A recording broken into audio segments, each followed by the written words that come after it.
I'm Steve Williams on AM 560. The Answer. Right now, officially cloudy and 76 at O'Hare. Your next news update is at 5:30. Chicago's Morning Answer starts next on AM 560. The Answer. Experience a luxurious summer when you visit Trump International Hotel and Towers, Chicago, a Forbes Travel Guide 5-star hotel. Take in stunning views of the Chicago skyline from the heart of the city, steps away from the iconic Magnificent Mile and the revitalized Riverwalk. Treat yourself to exquisite dining at Terra 16 Restaurant and Rebar Lounge, overlooking the Chicago River and Lake Michigan. Catch the Navy Pier fireworks display from Terra 16's patio on Wednesdays and Saturdays all summer long. Relax in immaculately designed suites that offer the utmost level of comfort. Refresh in the state-of-the-art spa featuring a 75-foot swimming pool, steam and sauna rooms, relaxation lounge, and more. The Trump Hotel Chicago offers sophistication and elegance to downtown Chicago and is a convenient travel destination for your summer getaway. Simply visit Trump Chicago online to make your reservations today and search offers to find the never settle summer stay. Book today. I think one of the things that patients don't realize is that when they get a joint replacement, that's not a lifetime treatment option. And they're probably, if they are a younger patient, signing up for multiple surgeries down the road. As a physician and medical director for QC Kinetics, Dr. Caravelli's seen a pattern of trending joint pain. Prolonged medication, steroids, then surgery, possibly another surgery. So a lot of our patients are trying to avoid or put off surgery, and this is the treatment that can help them do that. QC Kinetics extracts your body's healing substances, concentrates them back into your aching joints to help heal and restore those areas, providing lasting relief. Oh, I love being able to tell my patients, before we do this surgery, let's try another option. Let's see if this is right for you, because now they might not have to have surgery at all. Call today for your free consultation. Call QC Kinetics, 312-809-5955. That's 312-809-5955. 312-809-5955. Hi, this is Randy Donnelly from Donnelly Auctions in Union, Illinois, with my current want list for upcoming auctions. Guns and military items are always at the top of my list, but I have buyers for vintage automobiles and motorcycles, old gas pumps and automotive signs. Do you have pinball machines and coin-operated games like slot machines, jukeboxes? How about Coke machines and soda machines? Also, neon signs, antique phonographs and music boxes, old toys, especially science fiction and Star Wars. Cowboy and Native American collections like barbershop, ice cream parlor, and saloon items. We'll take one item or an entire collection. We sell it all. Call me before you sell your items outright, because you could be leaving a fortune on the table. And you won't know until you call me at 815-923-7000 or send me an email at DonnellyAuctions.com. My job is to get you top dollar for your collections, so call me at 815-923-7000. I'm Randy Donnelly, and I'll see you at the auction. Our communities deserve to have their tax dollars spent efficiently. All over Chicagoland, there is an increased need for vital projects like wetland improvements, enhancing water quality, or stormwater mitigation to protect homes against devastating floods. Too often, public officials find themselves at the mercy of outside advisors when planning, budgeting, and building these projects. And let's face it, they rarely meet deadlines or budgets, leaving our communities vulnerable. There's a better way forward: Control Point Engineering.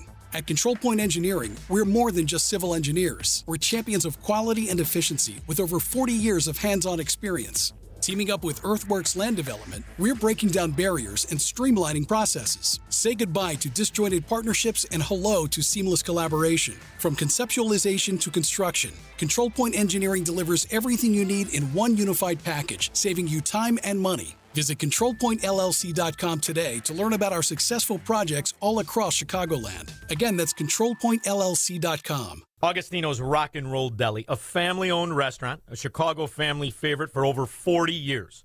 Why? Because they're known for sub sandwiches the size of your forearm. No joke. Their 6-inch sub has more meat and cheese in it than any foot-long in an Irish neighborhood. These sandwiches are iconic, famous for their homemade Italian beef, meatballs, burgers, and, of course, delicious Italian subs loaded with mortadella, cabagol, salami, provolone, and their own secret sauce called Love Potion No. 9. This vinegar and oil dressing is famous on its own. Both Augustino's locations boast walls covered in authentic rock and roll memorabilia and artifacts, all celebrating their love for good old-fashioned rock and roll. Augie's is a feast for your eyes and your stomach. Dine in or carry out. Bring the family or the team. Plus, Augie's caters corporate meetings, parties, and celebrations. Don't make it yourself. Make it happen with Augustino's.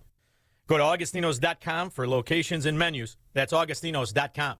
For over 10 years, the award-winning KWCC Construction has been building a better future locally and throughout the Midwest, constructing with detailed planning and execution, completing projects safely, timely, and with transparency. If you've ever visited the Wilder Park Promenade along the Riverwalk in Aurora or driven past the recently revitalized Copley Hospital, you're looking at the quality construction of KWCC. Maybe you've seen the adaptive reuse of 80 South River Street in downtown Aurora, which now includes residences and businesses that have revitalized the area. No matter the project, KWCC Construction offers services from indoors to outdoors, conception to completion. In fact, KWCC was recognized as 2022's Best Project in Landscape and Urban Development. Highly recommended. A general contracting company you can count on. That's KWCC. To request a proposal for your project, visit kwccinc.com. That's kwccinc.com. A great smile can make you feel happy and confident. So when you consciously conserve your teeth, that glowing smile will show through. At Best Dental Group, Doctors Economos, Gavalis, and their staff are ready to help you create that perfect look or maintain the one you have now. Along with general dentistry, Best Dental Group is a multidisciplined practice with an orthodontist, periodontist, and prosthetic specialists on site. They use the newest breakthroughs in dental technology, such as titanium implants, Invisalign clear braces, and laser treatments. Don't let fear get in the way. They can recommend sedation to make your experience as comfortable as possible. Best Dental Group is located in historic downtown Bartlett and is a multilingual office. Call 630-830-4930. That's 630-830-4930. Or visit bestdental.org. Best Dental Group, sharing your conservative values and helping you to conserve your teeth. Now, from the Signature Bank Studios. Portions of the following show may be pre-recorded. This is Chicago's Morning Answer with Dan Proft and Amy Jacobson on AM 560. The Answer.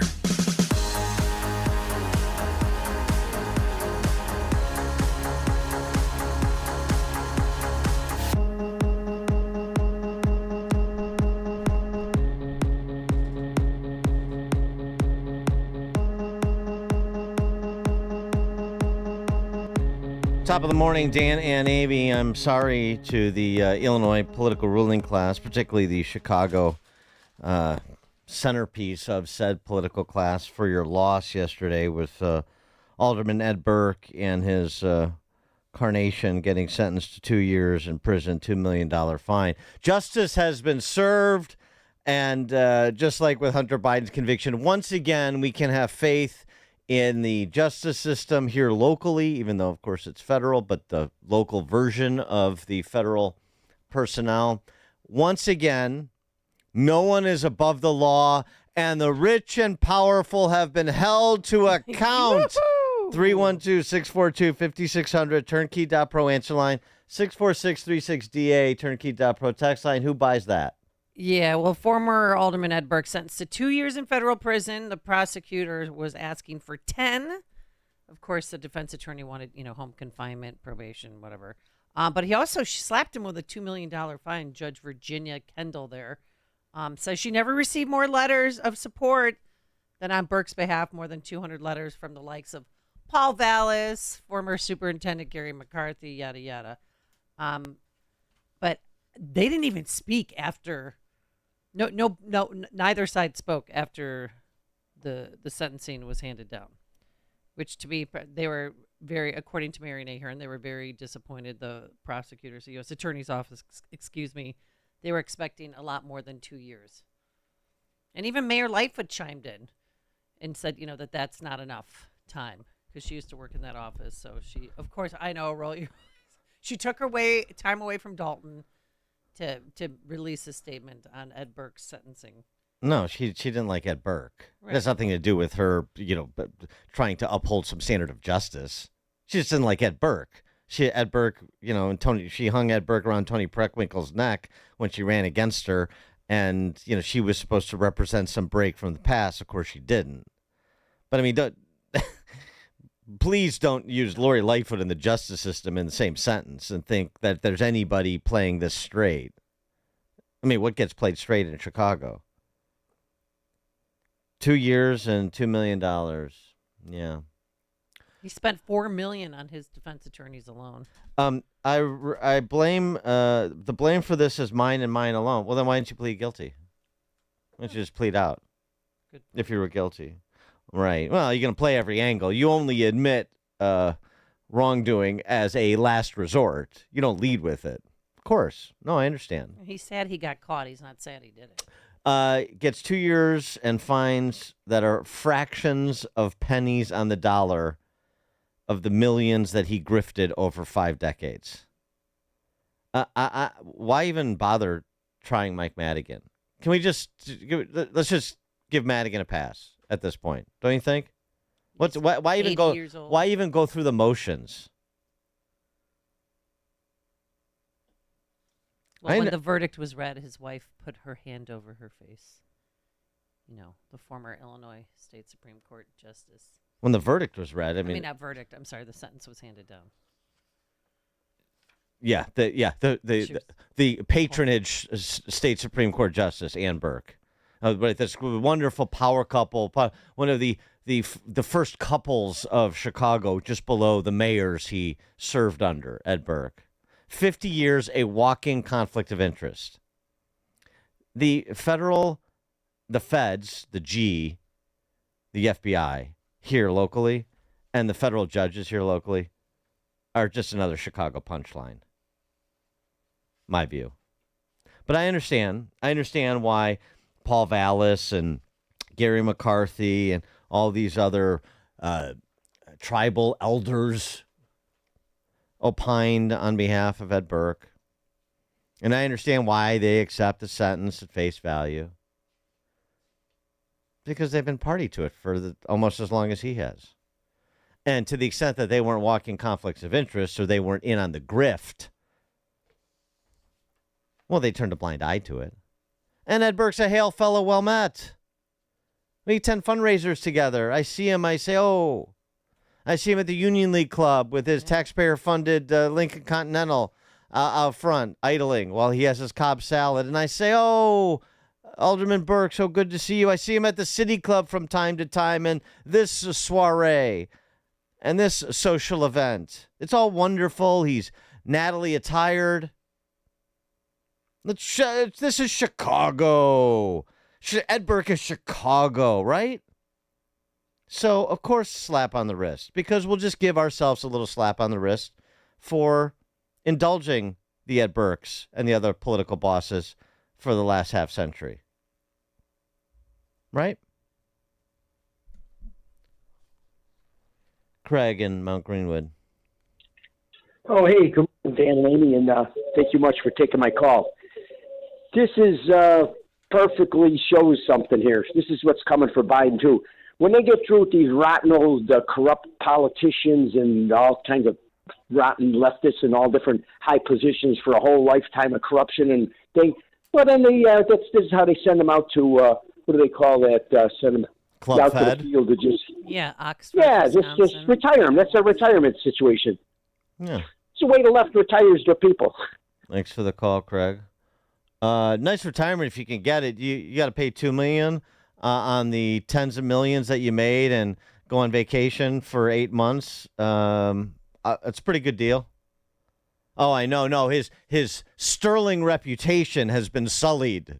The legacy now has been tarnished. What legacy was that exactly? Paul in Plainfield. Hey, Dan. I was just wondering what your thoughts on Kim Fox's attempted murderer from over this weekend. The root beer guy? Yeah. Yeah, will he get more or less time than Ed Burke?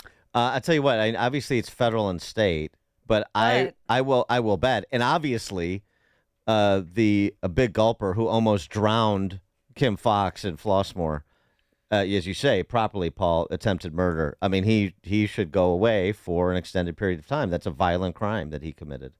I just can't battery wait with root beer?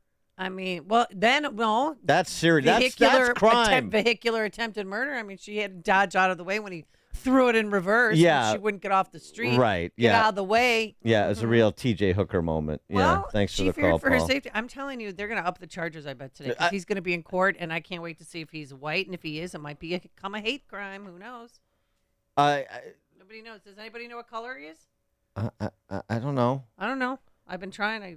I called the public defender It should be a yesterday. hate crime anyway. I mean, that's Kim Fox. Any crime against a political leader is a hate crime. Oh. That's a protected class. Oh, I didn't you? I should know this by now, right? If you didn't know it was a protected class, I'm just saying, the sentencing of Ed Burke just told you it's a protected class yesterday. Yeah. Michael Southside. Can't wait to see if he's white. Morning, Dan. Morning, Amy. Thank you both for taking my call. I'm looking forward to Reverend Michael Flager explaining to his black congregation about his letter that he wrote on behalf of Ed Burke. Surely there's got to be other black aldermen who got convicted and got more time than Burke. So I'm actually looking forward to his explanation. Yeah, thanks for the ask call, him for Michael. an explanation. I was explaining, Say no way. he's a friend to Saint Sabina. He donated at this fundraiser and that fundraiser. No, but Michael's right. I mean, there's your standard issue nitwit alderman who gets popped. We average about one every other year, for taking a $500 bribe and gets a year and a day. Yeah. It's about the same time that Ed Burke's going to serve. And he asked for Oxford, Wisconsin. That's sure, whatever he wants. Yeah. Oh, he'll get whatever it. he wants. No, he'll get it. Oh. George in Naperville. Slap on the wrist. Yes, Dan, let's not forget Ed's good deed. Mm-hmm. Keep going. What are the good deeds? Yeah, right. Fill in that blank. Oh, no, I personally attest to Ed Burke's good character. He's friend to animals big and small, and so on and so forth. He donated money to no-kill shelters. It's wonderful that you take a little from your skim, take a little of that skim a little of your skim this is right. It's the classic. This is the mob boss who passes out Thanksgiving turkeys. Right. Yeah. Whoa, it's wonderful. What a philanthropist. Donated to Midnight Basketball at St. Savina back in the day. I mean, you guys, he's been there for 50 plus years, longest serving alderman. The scam's been going on for decades, as Dan just mentioned. I wish him well. Uh-huh. Maybe this will give Ed Burke some time to reflect and the blah, blah, blah, blah, Stop blah. other politicians from being corrupt. Listen to all of the usual suspects offering the usual bon mots and platitudes in response to the latest pro forma, end of the line, performative exercise of whatever we call justice in Chicago. As I said, it's a punchline. Connect with Dan and Amy on the AM 560 The Answer mobile app. Just text the word app to 64636 to download the app today. Balance of Nature supplements, changing the world one life at a time. My name is Dr. Zhang. I'm a doctor of podiatric medicine. My name is Todd. I'm a paramedic firefighter. I've been on the job for 28 years. My name is Dr. Peter Munda. I'm a chiropractor in New York, Long Island. I've been taking Balance of Nature for 23 years. I love Balance of Nature, and this is definitely a product that I would recommend to other people, and I'll never stop taking it. How many 70-year-old pictures, As far as Balance of Nature goes, I'll keep taking this stuff until the day I die, I'm almost 55 years old, and because I have so much vitality, I can really enjoy the great outdoors. Our bodies are kind of like machines. If you do not give the machine the proper nutrition, it's not going to work very well. Simple as that. Splash into your summer with our summer savings. Go to balanceofnature.com and get 50% off your first set as a preferred customer by using discount code Chicago. AM 560, The Answer. Larry in Elmhurst, you're on Chicago's Morning Answer. Hey, good morning. Hey, now, will he be able to take that stupid hat that he wears whenever he's at that Beverly Ridge golf course with him? Whatever he wants, Right, Larry. yeah. Whatever he wants. Yeah. I never knew if Ed Burke and John Howell were the same people. I mean, they look a lot alike, don't you think? They do? Yeah, Mike. Yeah. No. No. John's about 7 inches taller than Ed Burke. But yeah, they have the same balding, receding hairline. But beyond that, did John Hall wear a green carnation everywhere he went? No, but they had the same hat. Pinstripe suits. They had funny hats. Yeah. Security detail. Not security detail. You wouldn't well, believe. Not that we know of. You would not believe John's security detail. You would not believe. I bet. Yeah, it was his son. All right, coming up on Chicago's Morning Answer. Catherine Herridge reports. Now that she's out at CBS, she's doing her own thing. It absolutely is good. And she reports on a particular vax-injured Army soldier. It's a story you want to hear as we continue to tell COVID stories in the aftermath. 5:38. And anybody else starting to wonder if Trump's being set up to fail, we'll explain. But now into the newsroom we go. Here's Mike Scott. 78 degrees at 5:32. WikiLeaks founder Julian Assange has reached a plea deal with the Justice Department. It will see him go free after spending 5 years in a British prison. His wife Stella reacting on social media. Throughout the years of Julian's imprisonment and persecution, an incredible movement has been formed.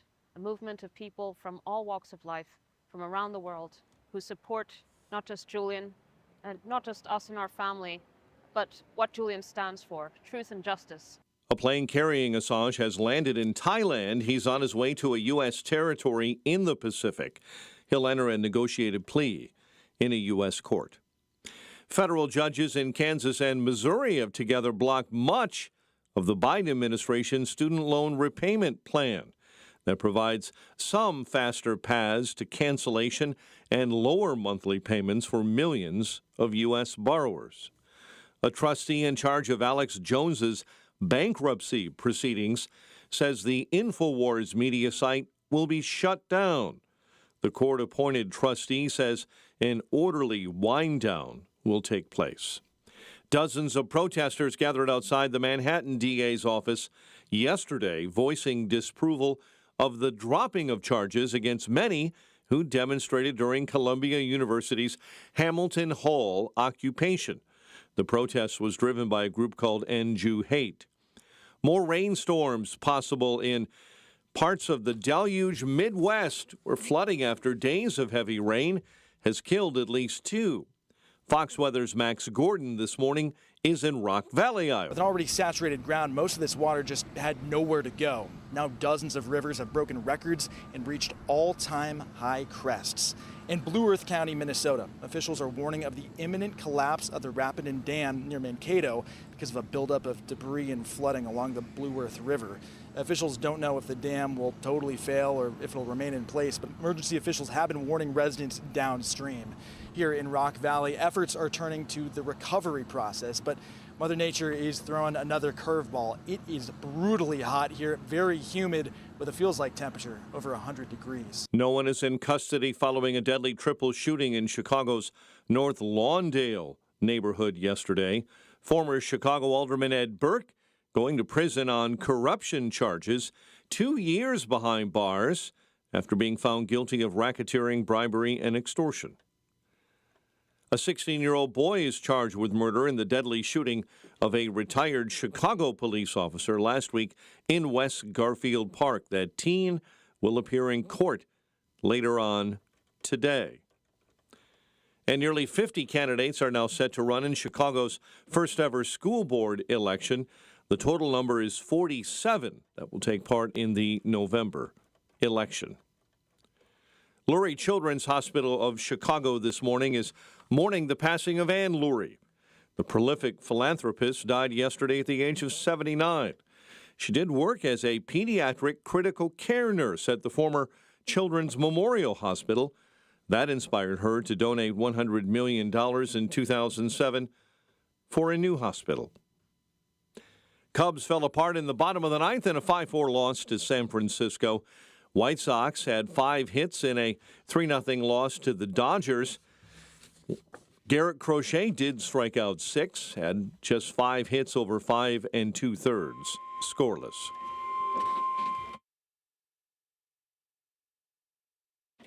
The News is a service of Croscom Public Adjusters. If your home or business has an insurance claim, Croscom will help you get what you need and have coming to you. They've helped thousands. CroscomPublicAdjusters.com. A check of traffic and weather on the way next on AM 560. Brandon Tatum says we've lost focus. And it's the kind of stuff that they do at these schools today. They give you a trophy when you don't deserve it. Everybody gets a trophy. Everybody's great and excellent, and you're heard and you're seen and you're thought about. And look at diversity and inclusion and delusion. I mean, that stuff got to stop, man. We need to start really focusing and looking at our children and saying, are you getting a good education? The world want to know, can you get the job done? The Officer Tatum Show, weeknights at 8, right before Sean Hannity at 10 on AM 560. The Answer. This is Albert Mohler for townhall.com. Is abortion now America's most dynamic political movement? Well, The Economist says so. And The Economist is one of the most influential periodicals in the world. It should have our attention that the magazine's recent cover story shows a woman. She's dressed like Rosie the Riveter from World War II. The headline is this: Meet America's most dynamic political movement. And then you notice the tattoo on Rosie the Riveter. The tattoo says, "My body, my choice." The Economist is weighing in, and in a big way. This really is sending a signal that the issue of abortion in the United States is so powerful, according to The Economist, that it is upending the political calculation, resetting the political game. The Democratic Party strategy is clear: get people out to vote on behalf of abortion, and those same voters will vote for the Democratic candidates. It's a bald, undisguised political agenda. It's also a moral agenda, and it's the strategy right out there for all of us to see. Please see it. I'm Albert Mohler.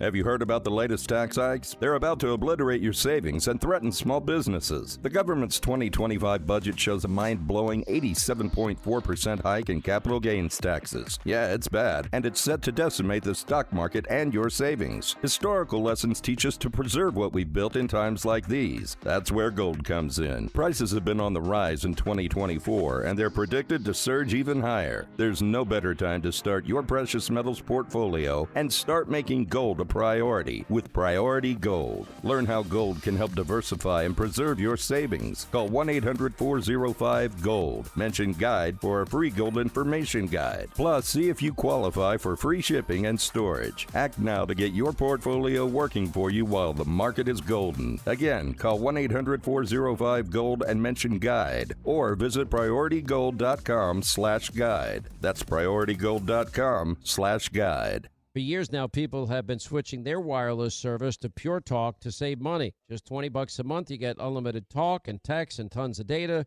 But more people are switching to Pure Talk, a veteran-owned company, to support the America's Warrior Partnership and their mission to help prevent veteran suicide. To make the switch, dial pound 250, say the keyword SAVE NOW, and you'll be connected to Pure Talk's U.S. customer service team. Make the switch, same service, save money, help vets, pound 250, keyword SAVE NOW.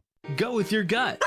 Your dog's immune system is based in the gut. A diet lacking in nutrients can cause itching, scratching, and a weak immune system. However, there is a solution. DINOVITE, Dinovite. It took a grand total of 2 weeks. The dog stopped itching, the hair stopped falling out. Try Dinovite for free. Just pay shipping and handling.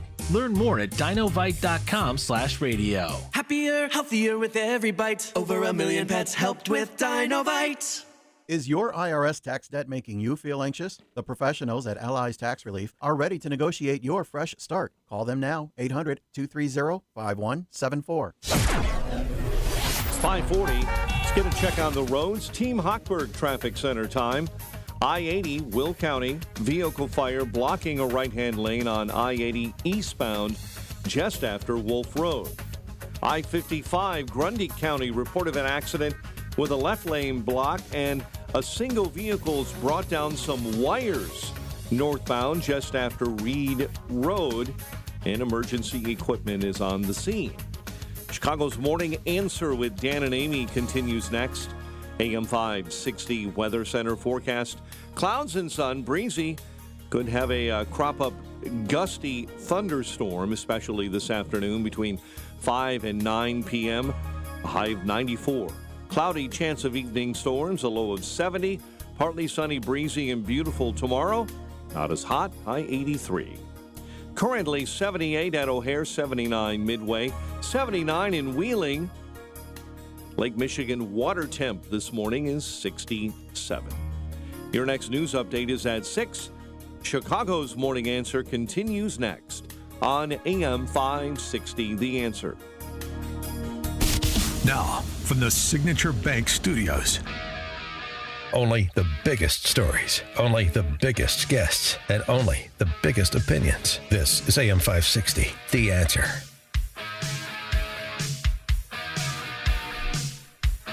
Top of the morning, Dan and Amy. Since Catherine Herridge was bounced from CBS, had to fight to get her stuff back, too. That's the worst. She is taking the road that Cheryl Atkinson took, which is become an independent investigative journalist. You can do it in the digital age and probably build a bigger audience with the quality of your storytelling than CBS enjoys. So that's what Catherine Herridge is doing with her Catherine Herridge Reports. And this interview that she did, and story that she did on Army enlistee Carolina Stancic. Okay. Vax-injured 24-year-old young woman who enlisted in the Army to serve her country. But when things went awry for her because of her country, because of the Army and the vax mandate, she found out that the service was not reciprocal. I am 24 years old. I have had 3 heart attacks, a mini stroke, and I am now getting a pacemaker. What's to blame? The COVID vaccine, and that's when everything flipped upside down for me. So is this Army memo an acknowledgement that your heart condition is the result of the COVID vaccine? It 100% is. Were you left behind by the Army and the National Guard? I was left behind and trampled. So that's a bit of a summary, but let's go through it. Her status at present.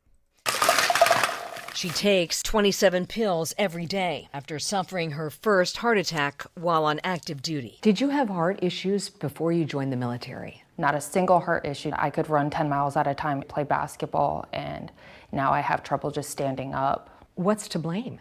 I mean, the only thing that would have changed was the COVID vaccine, and that's when everything flipped upside down for me. And the Army's response to her turn for the worse after the vaccine in terms of her health? They're fully responsible. I was neglected, and the medical care that I needed to get was not happening. And so the damage was more by delaying the response. Mm-hmm. She took the Moderna jab 1 and jab 2. I received Moderna 1 and 2. What was the reaction? Cough, chest pain, sinus pressure. There was like a headache. A month later, she received a second COVID shot. The reaction was intense. I was experiencing severe neuropathic pain, felt like burning sensation throughout my whole body, and I was having chest pain, breathing issues, and a really high heart rate and dizziness. It felt like a balloon was blowing up in my chest. Military records independently reviewed by our team confirm a debilitating heart condition known as postural orthostatic tachycardia syndrome, or POTS. It's where your heart and your blood pressure don't work in accordance with each other. What does it mean day to day? Day to day, you don't know what's going to happen, right? And so I will wake up, my heart rate will hit the 180s, 190s. On social media, Stancic documented her struggle to get an accurate diagnosis and timely medical help. I don't know if I sound good or not. I feel like I can't breathe. In April 2022, Stancic was released from active duty and told us she lost her health insurance and about $3,300 in monthly income. I would say it's a culture of silence, but also at the same time, there's a fear of retaliation from the military and the government. 312-642-5600, turnkey.pro answer line. She also then, after she lost her health insurance, racked up about $70,000 in medical debt. I hope now that's somebody who they should start a GoFundMe fund for. Well, she just got her. I went looking at her on Twitter now, and she did get her pacemaker. Give, Send, Go maybe instead of GoFundMe. But yes, your point is well taken. Sure, but it also speaks to a structural problem, I would say, in the armed services. And this is what Jeremy Sorensen sees. Jeremy Sorensen is a former pilot. Now he is with an organization called usjag.org, like as in JAG Corps. And he's a veterans advocate. Here's what he had to say about Carolina Stanczyk's case. Wait a second, because I want to understand something. So you've got a 24-year-old who followed orders, got the COVID vaccine, believes she's COVID vaccine injured, and that's not in the line of duty? Well, by law, it's in the line of duty. But the Army and the National Guard abandoned Carolina Stanczyk for 19 months. Sorensen says the Army and National Guard were obligated to retain Stanczyk until she was better and returned to duty, or she would go through a disability evaluation. Her case is representative of hundreds, possibly thousands of other vaccine injury cases, but moreover, it's very indicative of the systemic problem of the Department of Defense abandoning injured service members. Vaccine injuries are also very, very political, and the leadership in the Defense Department did not want to address that, and still does not want to address that maybe we hurt our own people. Maybe we hurt our own people. And we're going to leave them behind. Leave no man behind? Not on COVID vaccine matters. 312-642-5600, turnkey.pro answer line. Pretty shameful. I mean, as a 24-year-old, otherwise healthy woman running 10 miles and playing basketball and obviously serving in the U.S. Army. And there was the watershed moment was taking the vax, and the Army all but acknowledged it in a letter that Catherine Herridge included in her report that you heard referenced at the outset. And then they cut her loose and say, good luck. Well, they didn't even say good luck. They just cut her loose. Well, instead of, focusing on drafting our daughters, they should solve this problem first. Because it is a thing, vaccine injuries. And more people are coming forward. Even Chris Cuomo, who still, He doesn't call himself vax injured, though. Well, he claims that he doesn't call himself vax injured. No. But he's describing a vax injury, but he won't call himself that because he's still bringing himself along to try to figure out how to address his rank hypocrisy low those many years. And we'd love to hear from people who have vaccine injuries. Because it's a thing. And the fact that we couldn't sue them, the pharmaceutical companies, because they threw this together so quickly. And then Dr. Fauci and others, irresponsible, Dr. Nzike, Governor Pritzker, shoved it down our throats. Then Mayor Lightfoot, vaccine mandates in order to go to a restaurant or to a gym or to a movie theater and all of that. So leave no man behind except the vaccine injured. And the other thing that you'll hear from the military brass all the time is talking about mental health of our soldiers during service and post-service. Mental health, the heightened incidence of suicide. This is something that we need to do something about. We need to provide more mental health services to people that are having struggles attendant to serving our country. Sure, everybody nods their head, say, yeah, that makes sense. I agree with that. How did the Army provide mental health services for Ms. Stanczyk when she's going through 3 heart attacks and a stroke? 24-year-old has to get a pacemaker. And I would just want to read you some text messages that you've shared with us. I've said it before, but if I was alone, I'd 1,000% consider a permanent exit. Did you seriously consider suicide? I did. I talked about it with my cardiologist, and I just told her, I'm ready for this to just be done. I don't know how much longer I can take this. I can see the tears in your eyes when you're talking about it. I've been through multiple therapists, and I was denied mental health care because they said until the stuff with the military gets resolved, we can't help you.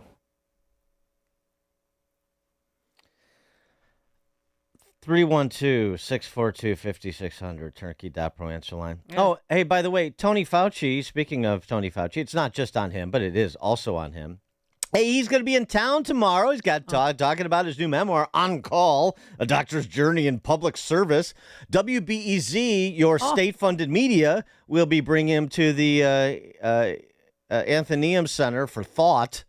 For Thought? Is that what they really put in the press release? Well, that's the name of the center. Oh, Thought.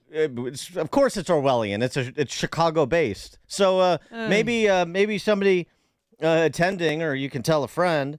Maybe Tony Fauci, did you see the Catherine Herridge piece about Carolina Stancic? Anything to say to that? Maybe those in the military service, veterans, maybe take up her case at the VFW at the Legion Hall if you're still serving with your superior officers. What the hell is going on? They sacrificed so much for our country, and we just turned our back. First of all, they made them get the shot, and then they turned their backs on them when they were injured from that shot.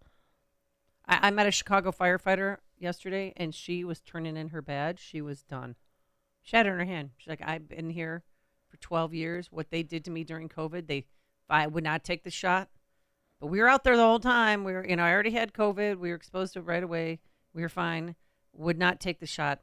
They laid me off for 2 days. My union wasn't backing me. Unlike, like John Catanzara with the police union was saying, he was backing the officers who did not want to get vaccinated. They didn't have that same leadership in the fire union. No, because, and she's like, I'm done. Because the firefighters are completely aligned, the union completely aligned with the Democrat Socialist power structure in the city and the state. And they have been for a long time. Mm-hmm. It's shameful.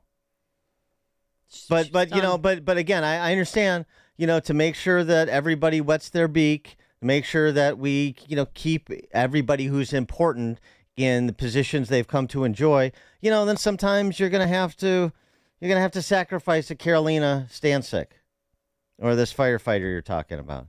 Yeah, those are the breaks. She was done. Chris in Elmwood Park, you're on Chicago's Morning Answer. I find it interesting that Rosie the Riveter has My Body, My Choice, but that doesn't apply to anybody in the military who doesn't want to have a back, or anybody in general. Thanks for the call, Chris. Kara in Orlando, Florida.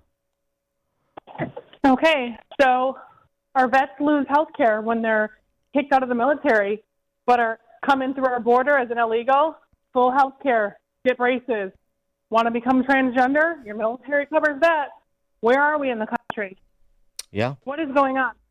Yeah, well, that's what's going on, what you're describing. Thanks for the call. That's what Jacobins do. Neo-Jacobins doing what they do. Military leaders now allowing members of the armed forces to wear patches and insignia on their uniforms to show their allegiance to political parties.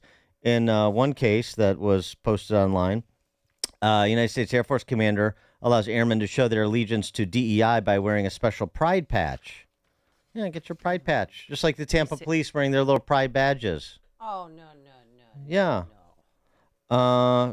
It's all fun. It's all just, one big college campus. Bill in Monticello, Indiana. Yeah, good morning, guys.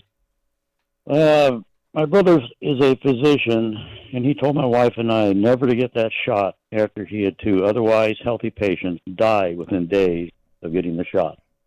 And we never got sick with COVID. Thanks for the call, Remember Bill. back in the day when we would get yanked from YouTube and Facebook if we had a call like that, somebody call in during when they were pushing the shots? Yeah, or if we had like Martin Kulldorff from Harvard on talking about, and challenging any of the COVID orthodoxy, it's the same thing. Didn't matter how much you knew, how credentialed you were, how much sense you were making. If you weren't, just repeating the slogan that Fauci was putting out, then you were deplatformed. There's no question about it. By the way, Carolina Stancic, this former soldier, never tested positive for COVID. Patrick, Elk Grove. Hey, good morning. So after I got my second Pfizer shot, every muscle in my body was sore for a week. I went to 3 different doctors, and they told me, it's like, oh, it's probably just COVID. But it was, I was like bedridden for like 4 days.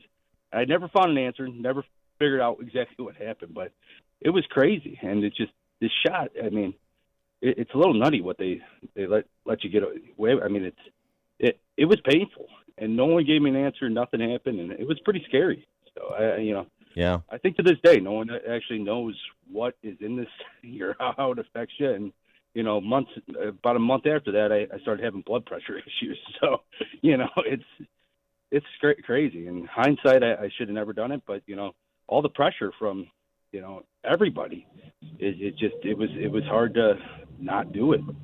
Yeah, no, I hear you. Thanks for the call, Patrick. Glad you're okay.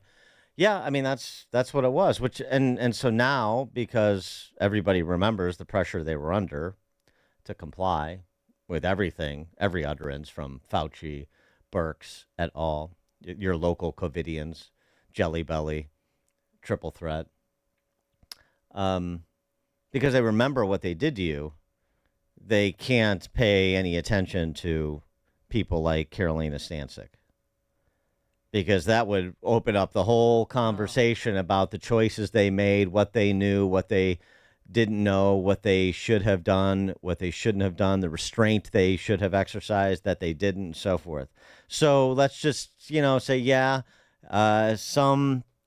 sort of what Chris Cuomo is doing now. There's some vaccine people, there's people that are injured by the vaccine. That's a thing. But it's a small percentage, and what we knew at the time, and everybody was doing their best. But were they? No. I mean, I think what they did to CPS parents. Oh, my God. If your kid wanted to play sports and they were not vaccinated, that was not going to happen. Because then they'd have to, even if somebody on the team had COVID, if you're not vaccinated, you're gone for 10 days. Even though you're not sick, don't have any symptoms. And then when you come back, you got to wear a mask. Well, and it just speaks to the larger issue, too, that this is all political. I mean, Jeremy Sorensen, that veteran advocate for USJAG.org, said the same thing. A COVID illness is political. Now an illness is political. You told me to get the vaccine. I got sick, and I'm the one playing politics? We can't help you because it's political. We have too much political exposure to help you. I volunteered to serve this country. And by all accounts, did so honorably until I got sick, and now I'm a political liability. What does that say about our political leadership, including in the military in this country? Hear about the big stories of the day, then talk about them right here on Chicago's Morning Answer on AM 560. The Answer. From breaking news and weather across the country to insight from the brightest minds and conservative opinion, it's Salem News Channel. Home to the biggest shows on TV, like Sebastian Gorka, weekdays at 3 p.m. Eastern, followed by Stacey Washington at 5. Join SNC, where facts are sacred, critical thinking is celebrated, and the pursuit of truth is unwavering. Watch Salem News Channel free now on Zumo Play. Learn more at snc.tv/Zumo. AM 560, The Answer. All right, coming up on Chicago's Morning Answer. We'll do some POTUS debate prep with you at 6:06. But now let's check into the newsroom. Here's Mike Scott.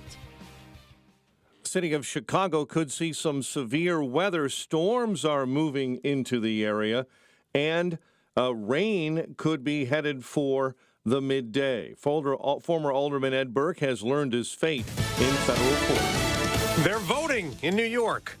I'm Dave Anthony, Fox News, and one race in the primaries getting the most attention. This past weekend, Democratic Congressman Jamal Bowman rallied with progressive lawmakers as he slammed the American Israel Public Affairs Committee. To show AIPAC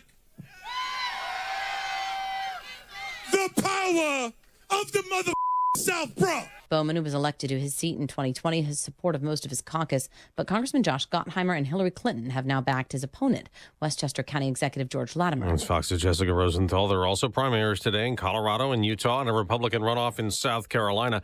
A week after calling for warning labels on social media, the Surgeon General now wants them on guns. Dr. Vivek Murthy put out an advisory this morning declaring gun violence an urgent public health crisis, calling for expanded background checks on sales and a ban on so-called assault assault weapons. President Biden blocked in court again on student loan debt relief. A U.S. district judge in Wichita, Kansas, blocks the U.S. Department of Education from moving forward with a plan set to take effect July 1st that aims to lower monthly student loan payments and speed up debt relief for millions. A U.S. district judge in St. Louis, Missouri, issuing a preliminary injunction soon after, barring the department from granting further loan forgiveness. Fox's Kristen Goodwin. The Supreme Court last year blocked a more wide-reaching Biden student loan relief plan. Julian Assange is in Bangkok on his way to the Northern Mariana Islands, where the WikiLeaks founder will accept a plea deal in court in the U.S. territory to an espionage charge for posting American military secrets online. Assange will then go free. His only punishment, time already served behind bars in England as he fought prosecution. They partied last night around Miami. 3 seconds to go. Celebrating this. The Florida Panthers have won the Stanley Cup. The Panthers' first championship in their 30-year history. Florida beat Edmonton 2-1 on ABC. The Oilers had rallied back from down 3-0 to force a Game 7. America's listening to Fox News.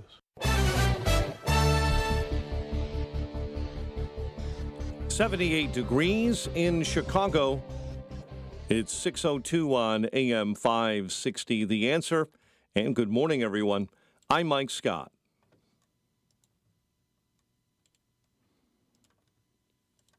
No one is in custody this morning following a deadly triple shooting in Chicago's North Lawndale neighborhood.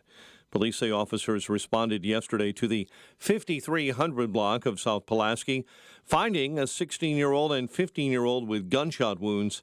A third victim died at a nearby hospital. An investigation is underway.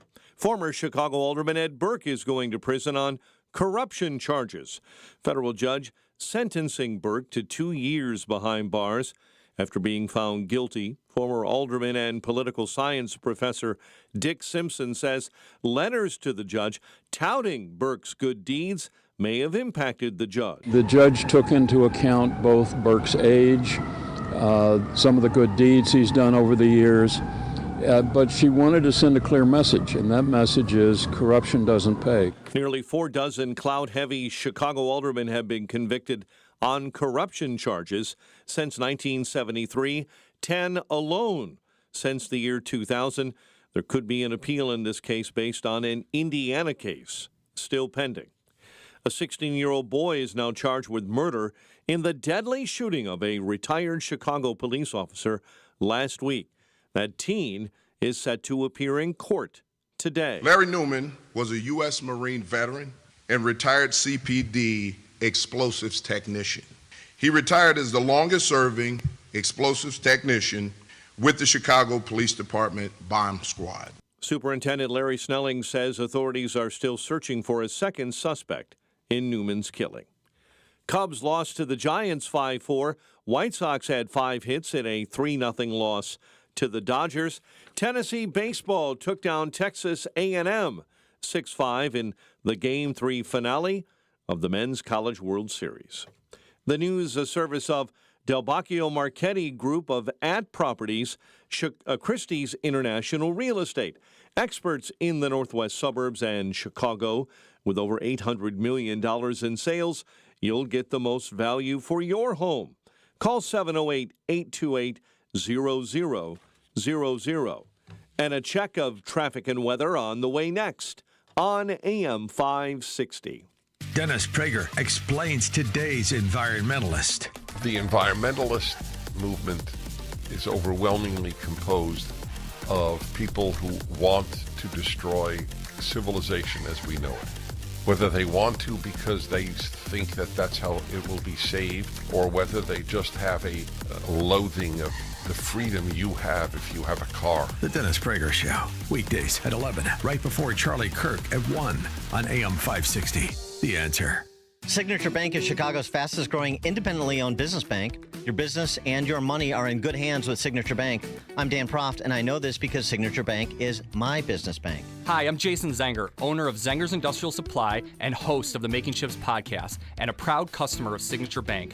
Through rapid growth, acquisitions of competitors, and taking over from the previous generation, Signature Bank was there with us every step of the way. Recently, the team introduced us to FinRails AP, their proprietary system for accounts payable automation. Not only did FinRails AP help us to reduce costs and create efficiencies, but it also helped minimize fraud risk. Now, our company can invest time into what we do best, supplying industrial products, metalworking tooling, contractor tools, and safety supplies to those who make, build, and create great things for our country. Signature Bank helps local businesses succeed. Let Signature Bank turn your business vision into reality. Visit signaturebank.bank. Member FDIC, Equal Housing Lender. For anyone living with everyday aches and pains, there's a lot of things you can try. Tough it out, bite the bullet, grin and bear it. Or you can try something that has helped so many other people, Relief Factor. Relief Factor is a 100% drug-free daily supplement that helps your body fight pain naturally. Developed by doctors, Relief Factor uses a unique formula of natural ingredients that addresses the inflammation where pain starts. And Relief Factor doesn't just mask pain for a short time. It helps reduce or even eliminate it all day, every day. Wherever you're hurting, your back, neck, joints, or muscles, in about 3 weeks or less, you'll see a difference and rediscover what it's like to feel better and live better. So if everyday pain is affecting your life, don't go with the mind over matter approach. Try Relief Factor instead. Go to ReliefFactor.com or call 1-800-4RELIEF and save on your first order. That's 1-800-4-RELIEF. Fight pain naturally with Relief Factor. Balance of Nature's fruits and veggies supplements, changing the world one life at a time. I work for the New York City Fire Department. I've been using Balance of Nature for 8 years, I believe. It's been phenomenal. And I just got retired after 33 years. I work long hours, a lot of overtime. I teach at the Fire Academy. I run with mornings. I work out all the time. And your product has been so successful for me in my regiment. I have nothing but high praise for you guys. Splash into your summer with Balance of Nature's summer savings. Go to balanceofnature.com and sign up as a new preferred customer to get 50% off your first set. Don't miss out. This offer is only available while supplies last. Go to balanceofnature.com or call 1-800-246-8751 and get this limited time offer by using discount code Chicago. 6:08. Let's get a check on the roads. Team Hochberg traffic center time. Kennedy stop and go already between Austin and Montrose. 35 into the Burns Circle interchange. Bishop Ford, an accident. 2 left lanes are blocked. It's on the inbound side between Dalton to right before 115. I-80 vehicle fire, right lane blocked. It's eastbound I-80 just after Wolf Road. Chicago's Morning Answer with Dan and Amy continues next. Now, your official Chicagoland weather forecast with Steve Williams. Clouds and sun, hot, gusty thunderstorm today. That could bring some downpours, hail, and damaging wind, the high 94. Heavy thunderstorm this evening, otherwise clouds warm and humid, low 70. Stray morning thunderstorm tomorrow, then partly sunny and warm, the high 83. I'm Steve Williams on AM 560, The Answer. Hot already under cloudy skies, 79 O'Hare, 80 at Midway. Your next news update is at 6:30, and Chicago's Morning Answer continues next on AM 560, The Answer. Now, from the Signature Bank Studios. This is Chicago's Morning Answer with Dan Proft and Amy Jacobson on AM 560, The Answer.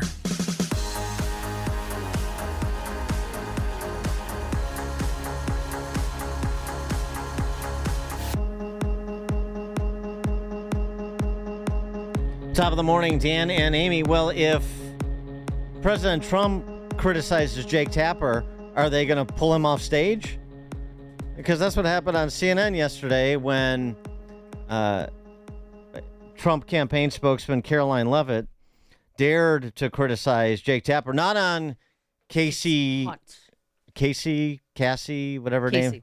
Casey Hunt, not on her watch. No, you don't. Not my man. So it takes someone 5 minutes to Google Jake Tapper, Donald Trump, to see that Jake Tapper has consistently, frequently likened President Trump to Adolf Hitler. Ma'am, I'm going to stop this interview if you continue to attack my colleagues.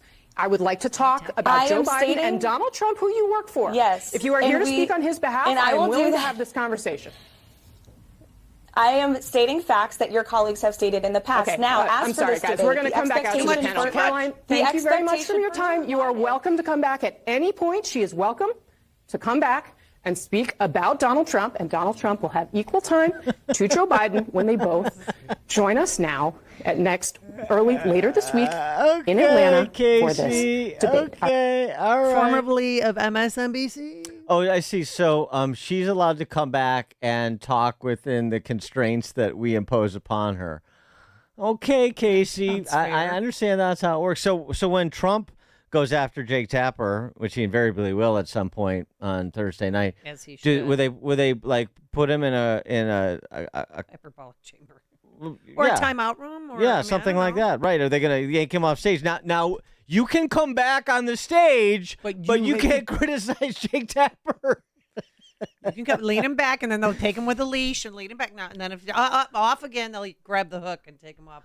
I'm starting to feel as if Trump is getting set up, and now I might be in the James Carvajal theory of maybe he won't show up, or should he show up on Thursday? I have two of my friends. Maybe he won't show up. He's showing up. Okay, well, two of my friends, like I'm on pins and needles. He's getting set up, and I can't watch the debate. That's what they. Oh, well, then don't watch it if you can't stomach a presidential debate. Oh, okay. Well, I mean, what does that mean? Well, what happened yesterday is helpful. True. Well, they're showing their true colors. What Casey did yesterday is helpful. Not only are they showing their true colors, which anybody paying attention was already familiar with, but all you did is just put more attention on what Jake Tapper has said over the years about Donald Trump. The dehumanizing rhetoric of Adolf Hitler is once again alive and well on a national political stage. This time, of course, in the United States. Donald Trump, a couple times over the weekend, referred to immigrants from South America, Africa, and Asia. He did not mention Europe. South America, Africa, and Asia as, quote, poisoning the blood of our country, which it's not hyperbole. That does very directly echo Adolf Hitler's language before World War II. To open up a copy of Hitler's Mein Kampf, oh, here we go. You would find the Nazi leader describing the mixing of non-Germans with Germans as poisoning. There's really no other way to say it. Donald Trump's language mirrors this directly. Donald Trump is Hitler. But hey, I'm going to play it down the middle now as the debate moderator. Oh, sure. I mean, why would we, doubt your integrity, Jake? And certainly no one dare question Jake Tapper's integrity. Certainly not on CNN. I mean, I can't. He it's thinks good so stuff. highly of himself. All right, this one, Dan and Amy. I think it's a trap. They're not going to let President Trump finish any sentences. They're going to cut off his mic if he says anything they don't like or that goes against the narrative. It's going to be brutal. I hope I'm wrong, but I don't trust them, and he doesn't need them. Well, obviously there's no reason to trust them, and the terms of the debate, the format, really is not to Trump's benefit. It's to Biden's, which is the question that everybody had at the beginning of this when Trump so quickly accepted the terms. Why did you so quickly accept the terms? Right. But Trump talked to Byron York over at the Washington Examiner, and he sort of conceded some of the points. Trump did, I'm saying, that, when Byron York noted that it will be conducted in a television studio with no audience, that's the other thing Trump said. You have no audience to read. To me, the audience is easier because it's telling you what is going on indirectly with applause or not applause. The room is sterile, a dead room, which I guess is what they want. So he concedes that these particulars of the format are not necessarily to his advantage. But he said what they did, I'm pretty sure, is that they approached me with a debate that I couldn't take. Dana Bash, Jake Tapper, which he refers to as fake Tapper. No audience sitting down, originally sitting down, dead debate, turn off the mics when you're not speaking so I can't interrupt them. They knew I wouldn't accept because it was CNN, Dana Bash, Jake Tapper, and I like an audience, and probably he doesn't, who knows.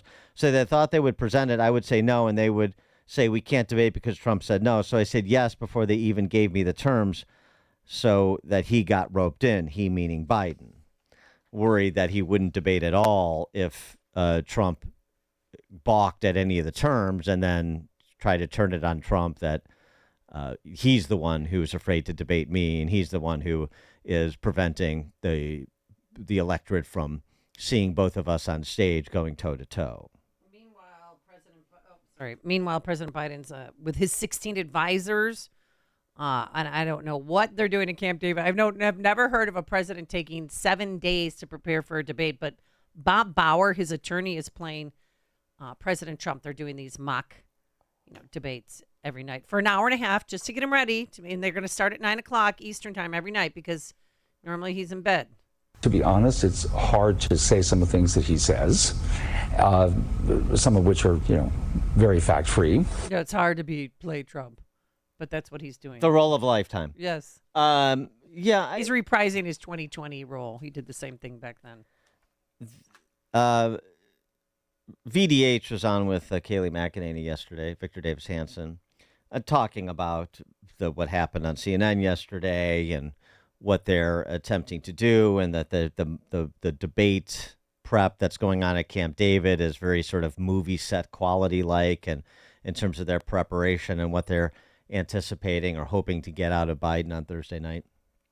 Here's VDH's review of that and sort of the larger messaging you can anticipate, not just on Thursday night, but for the remainder. Yeah, I think they're going back to the 2020 formula, Kayleigh. They think it worked then. And what was that formula? It was to sequester Joe Biden away from the crowds, not have him campaign, have his talking points outsourced to a whole array of subordinate lackeys, and then count on the media to demonize Trump, and then count on, this is what's scary, is on that election day is a mere construct and 70% of the people would be voting early or on mail-in ballot. And I think they're going to Xerox that 2020 formula all over again. You're not going to see them on the campaign trail. They're going to try to raise a lot of money from bicoastal elites, and they will.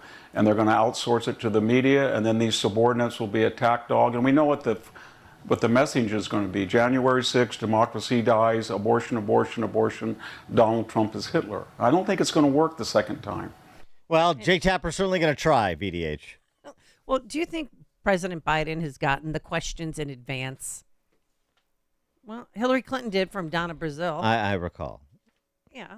Well, do you have any evidence? No, but just the fact that she got them back in 2016. Do you really need the questions in advance? Does it really matter if you would have gotten the questions in advance? I mean, I understand what you're saying. It's not fair play, and that's a fine point.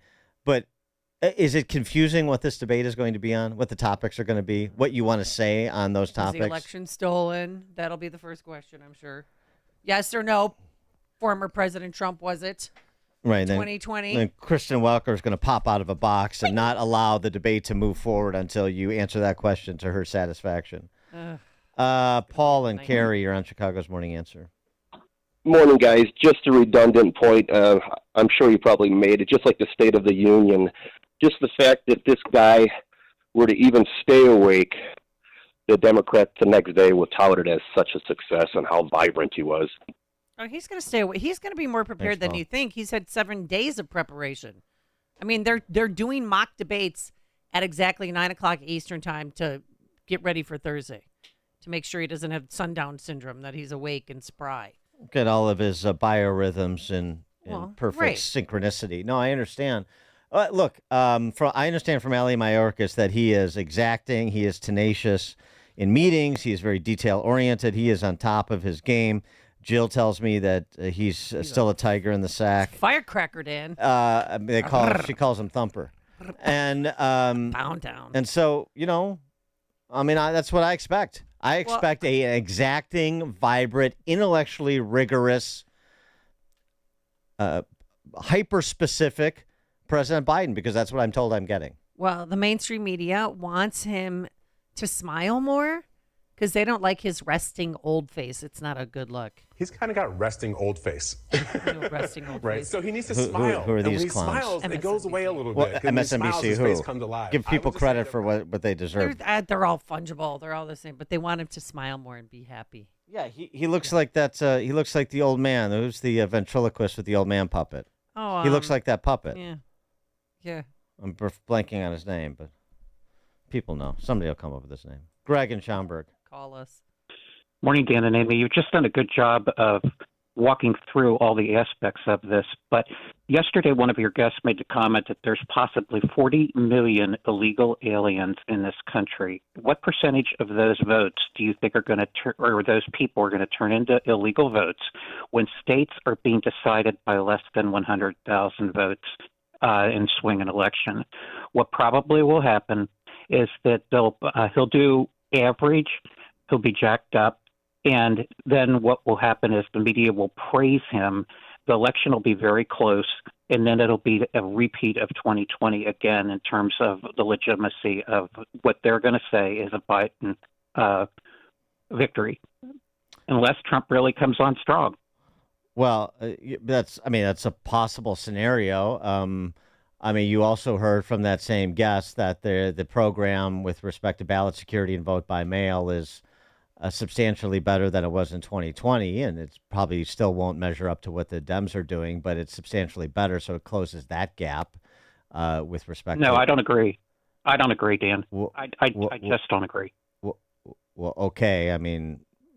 Why don't you agree? Meaning that when you look at the forensics that went through on 2020 in terms of how closely ballots were being looked at, signatures were being looked at, envelopes being thrown away, and not to even get into the whole Dominion situation. I just don't think that our election system is in any way representative of what reality can be, short of, the aesthetics of what is built into the system to be legitimate.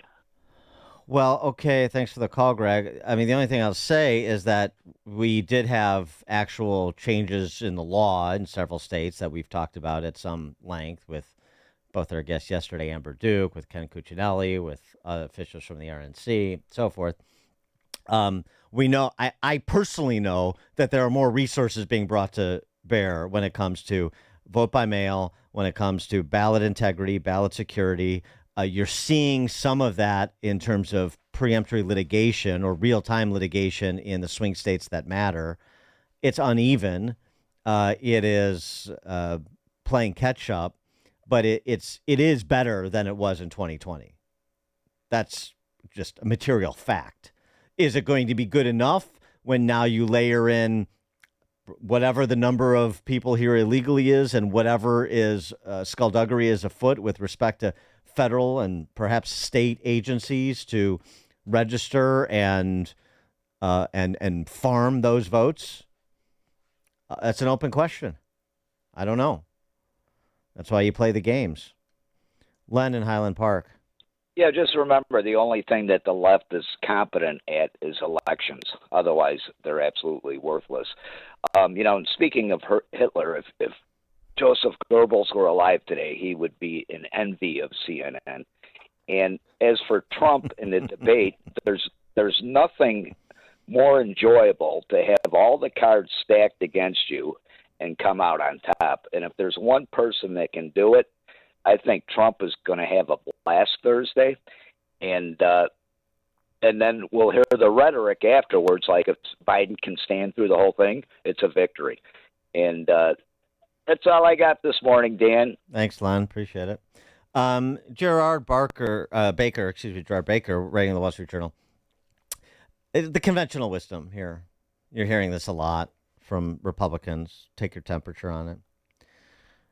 The debate provides an opportunity for Mr. Trump to do the two things that will earn him victory in November. Stay sane, and stick to Biden's record in office, contrasted with his own.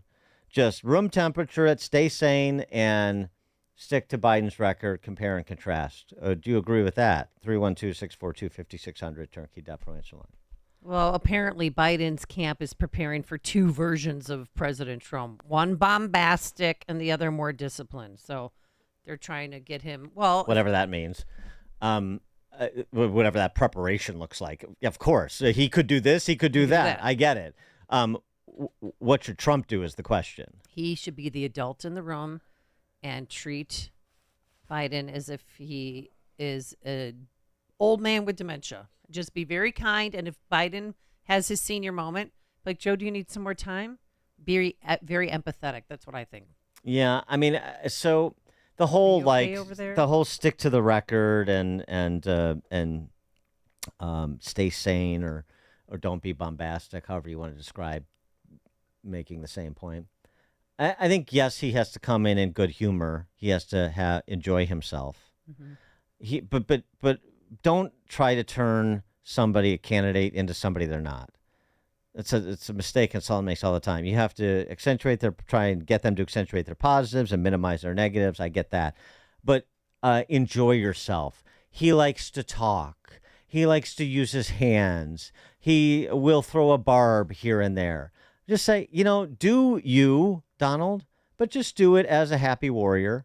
And just do it just do it with a focus on making a particular substantive point.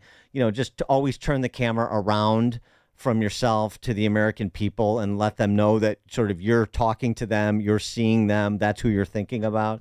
But otherwise, be yourself. You're not going to turn a 77-year-old man into somebody he's not. So don't try. And all this, you stay sane, button down, come on stage with a Brooks Brothers suit and be a green eye shades policy wonk. Well, that's not going to happen. So I would just, in terms of expectations or advice and counsel, I would be giving them, it would be that. Just be the best version of you, like you are in many instances, whether it's scripted, reading State of the Union speech, or unscripted at rallies. Just, don't go off on tangents. Be a happy warrior. Focus on the American people's interests and let it roll. Don't make it more complicated than it is. All about Americans. Becky in Sandwich. Good morning, Dan. You took the words right out of my mouth. I think it's also super important that we, the people, be ourselves. And I'm seeing a lot of these debate night events. We're having one here in Sandwich on Thursday night. Just get together and enjoy it. And we made bingo cards with gaffes for both candidates. Just get together, have fun, join together and get ready for this election because we need to unify. That is the biggest and most important part of this. Thanks for the call, Becky. We're going to be up in Northbrook at Marcello's, right? Right. Oh. The event is sold out. And no, I cannot help anybody get tickets. You don't have that kind of juice please here? Stop. You don't know a guy? I'm bringing my sister. Oh. You already used your plus one? Yeah. Oh, unless you give me your plus one. I got a really good-looking lady who wants to come. Oh, hello. Her name's Jen. My plus one. Okay. I'll text her right away. Yeah, right. Jim and Homer Glen. Hey, guys. What's up? How you doing this morning? Good. Good. Hey, has anybody considered the fact that they might just let Joe Biden fail to get him out before the DNC for the National Convention? No. The people. Well, they've been talking about it for the last month. They've been kind of leaking it out here and there about Joe Biden resting old face and, he's slipping up and he's doing this. So what if they just let him fail and then try to get him out and put someone else in there like Hillary or Kamala or whatever? Yeah, I don't think so. I mean, the people around him are Biden loyalists. Thanks for the call, Jim. Going nowhere. And by the way, he's got people around him that are looking out for him too, starting with his wife. They want to stay. I don't know why this is so hard to understand for some people. I know the conspiracy theories, the sort of political fantasy stuff is fun. The Bidens want to stay. They are not going anywhere. And there is they are going to let him fail. He's not going to be on the end of marionette strings. He is going to stand and deliver on his own once the cameras go on. They are not going to do anything except what they're doing. And from the details and the reporting on the prepping sessions, it sounds fairly robust for to otherwise believe that anybody is being set up to fail. And unbeknownst to Joe Biden and his family and his longtime advisors around him, they're not picking up on that. There's this conspiracy afoot. No. They're locked in. They're ready to go. He is not going anywhere. For the last time, he is the nominee, the Democrat nominee for president. He is going to be. Just reconcile that. Mark, Southwest Side. Hey, how's it going, Dan? everybody's worried about the possibility of Trump getting bushwhacked by odd questions being cut off, his microphone turned off. I say let him field a few questions, don't answer them, talk about the economy, the border, strength in Europe, any place he wants to talk about. Let him cut the mic off a few times, let him show that it's not fair, and then say, you know what, this is pretty one-sided. I tell you what, why don't we give the American people what they really need is that 90 minutes of pure Joe Biden. Ask him your questions, my questions, whoever you want to give it to, and then have him be very polite and walk away. No name calling. Like you're saying, have a great time, and let's see what they do with 90 minutes of just Joe Biden. Well, he can't walk off stage. Thanks for the call, Mark. He can't walk off stage because he'll be seen as the guy who walked off stage. He'll be the guy who surrendered. That doesn't work. But otherwise, I get where you were going. I mean, I'm not averse to what you were saying, but he's not. Nobody's leaving the stage. Not feet first, or except I should say feet first. Nobody is leaving the stage. They're staying. The nominees are going to be on that stage, and they're staying on that stage. Okay, I mean, I love the fantasy stuff, but it's just that. All right, coming up at 6:36. Well, we could do a little bit more on this because there's some other aspects of this debate, but I also wanted to get to Ryan Sandberg talking youth baseball. Really interesting story Ryan Sandberg told on Dave Kaplan's podcast about youth baseball. So we're going to do one of those two things at 6:36. You'll have to stay tuned to find out which. Okay. But now let's head into the newsroom. Here's Mike Scott. Heavy weather moving into the area right now, targeting Elgin. Places in that area and tracking to the southeast. We'll keep our eyes on that for you as we watch WikiLeaks founder Julian Assange en route to his native Australia.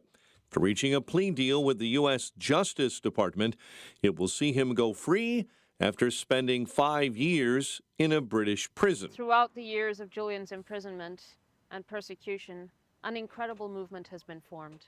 A movement of people from all walks of life, from around the world, who support not just Julian and not just us and our family, but what Julian stands for, truth and justice. Assange, through his wife Stella, plans to plead guilty to a single felony count of conspiring to unlawfully obtain and disseminate classified information. The charges were part of one of the biggest publications of classified info in U.S. history. 11 Los Angeles City firefighters are injured after battling a fire at a homeless encampment in California's San Fernando Valley Monday afternoon. President Biden and Donald Trump prepping for debate number one of the 2024 presidential election. RNC co-chair Laura Trump says she believes the former president is ready for whatever happens. He has a winning message, and that is that he was president for 4 years, and people remember those days. And so Joe Biden has to account for what he's done, and Donald Trump can tell the American people, remember when I was there. Biden hunkering down with top aides at Camp David. Minnesota continues to deal with major flooding. The governor there describing that as catastrophic, especially in the small town of Waterville, about 65 miles south of Minneapolis. It's been evacuated this morning after receiving about 15.5 inches of rain. As we look at other things, obviously big issues moving forward are going to be flood control. How do we fight this flood back? Where are the weaknesses that we have? So we work with the locals. We talk about transportation of sandbags, HESCO barriers, anything else to fight that flood. John Benson is director of the Iowa Department of Homeland Security, where the water is headed. No one is in custody following a deadly triple shooting in Chicago's North Lawndale neighborhood yesterday. An investigation is underway. Former Chicago Alderman Ed Burke is going to prison on corruption charges. Federal judge sentencing Burke to 2 years behind bars yesterday after he was found guilty of racketeering, bribery, and extortion. A 16-year-old boy is charged with murder in the deadly shooting of a retired Chicago police officer last week in the West Garfield Park neighborhood. That teen is expected to appear in court today.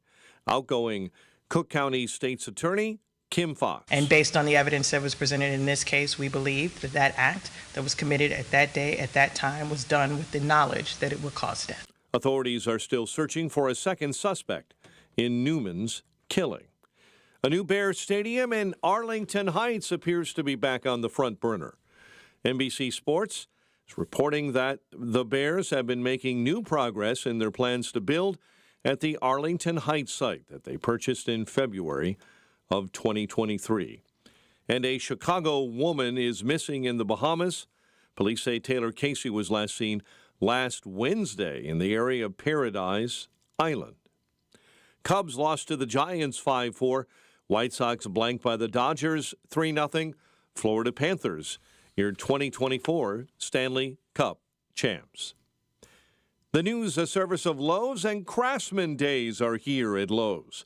Right now, get a free Select V20 tool when you buy a Select battery 2-pack. Lowe's knows home improvement, valid through 7/10 while supplies last. Selection varies by location. And a check of traffic and weather on the way next on AM 560. Dr. Sebastian Gorka says we have to put in the work. They can't win this fair and square. I mean, they have to cheat so bigly.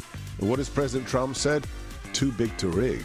If we make sure that we are there, when the ballots are counted by our side as well as theirs, that's how we win. America First with Dr. Sebastian Gorka.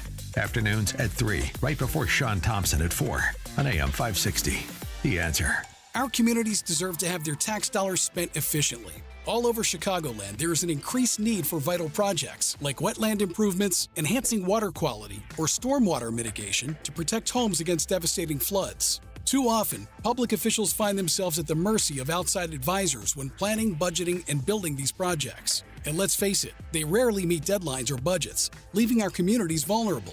There's a better way forward. Control Point Engineering. At Control Point Engineering, we're more than just civil engineers. We're champions of quality and efficiency with over 40 years of hands-on experience. Teaming up with Earthworks Land Development, we're breaking down barriers and streamlining processes. Say goodbye to disjointed partnerships and hello to seamless collaboration. From conceptualization to construction, Control Point Engineering delivers everything you need in one unified package, saving you time and money. Visit ControlPointLLC.com today to learn about our successful projects all across Chicagoland. Again, that's ControlPointLLC.com. It's your life, your legacy. Shouldn't it be your choice? For nearly 2 centuries, Catholic Cemetery Chicago has been a haven for families, offering sacred spaces to honor these legacies. Take an active role by pre-planning your final arrangements. Alleviate your loved ones a future financial burden. Lock in today's prices and take advantage of no interest payments and no hidden fees. Visit CatholicCemeteriesChicago.org or call 708-236-5490 to schedule a free consultation today.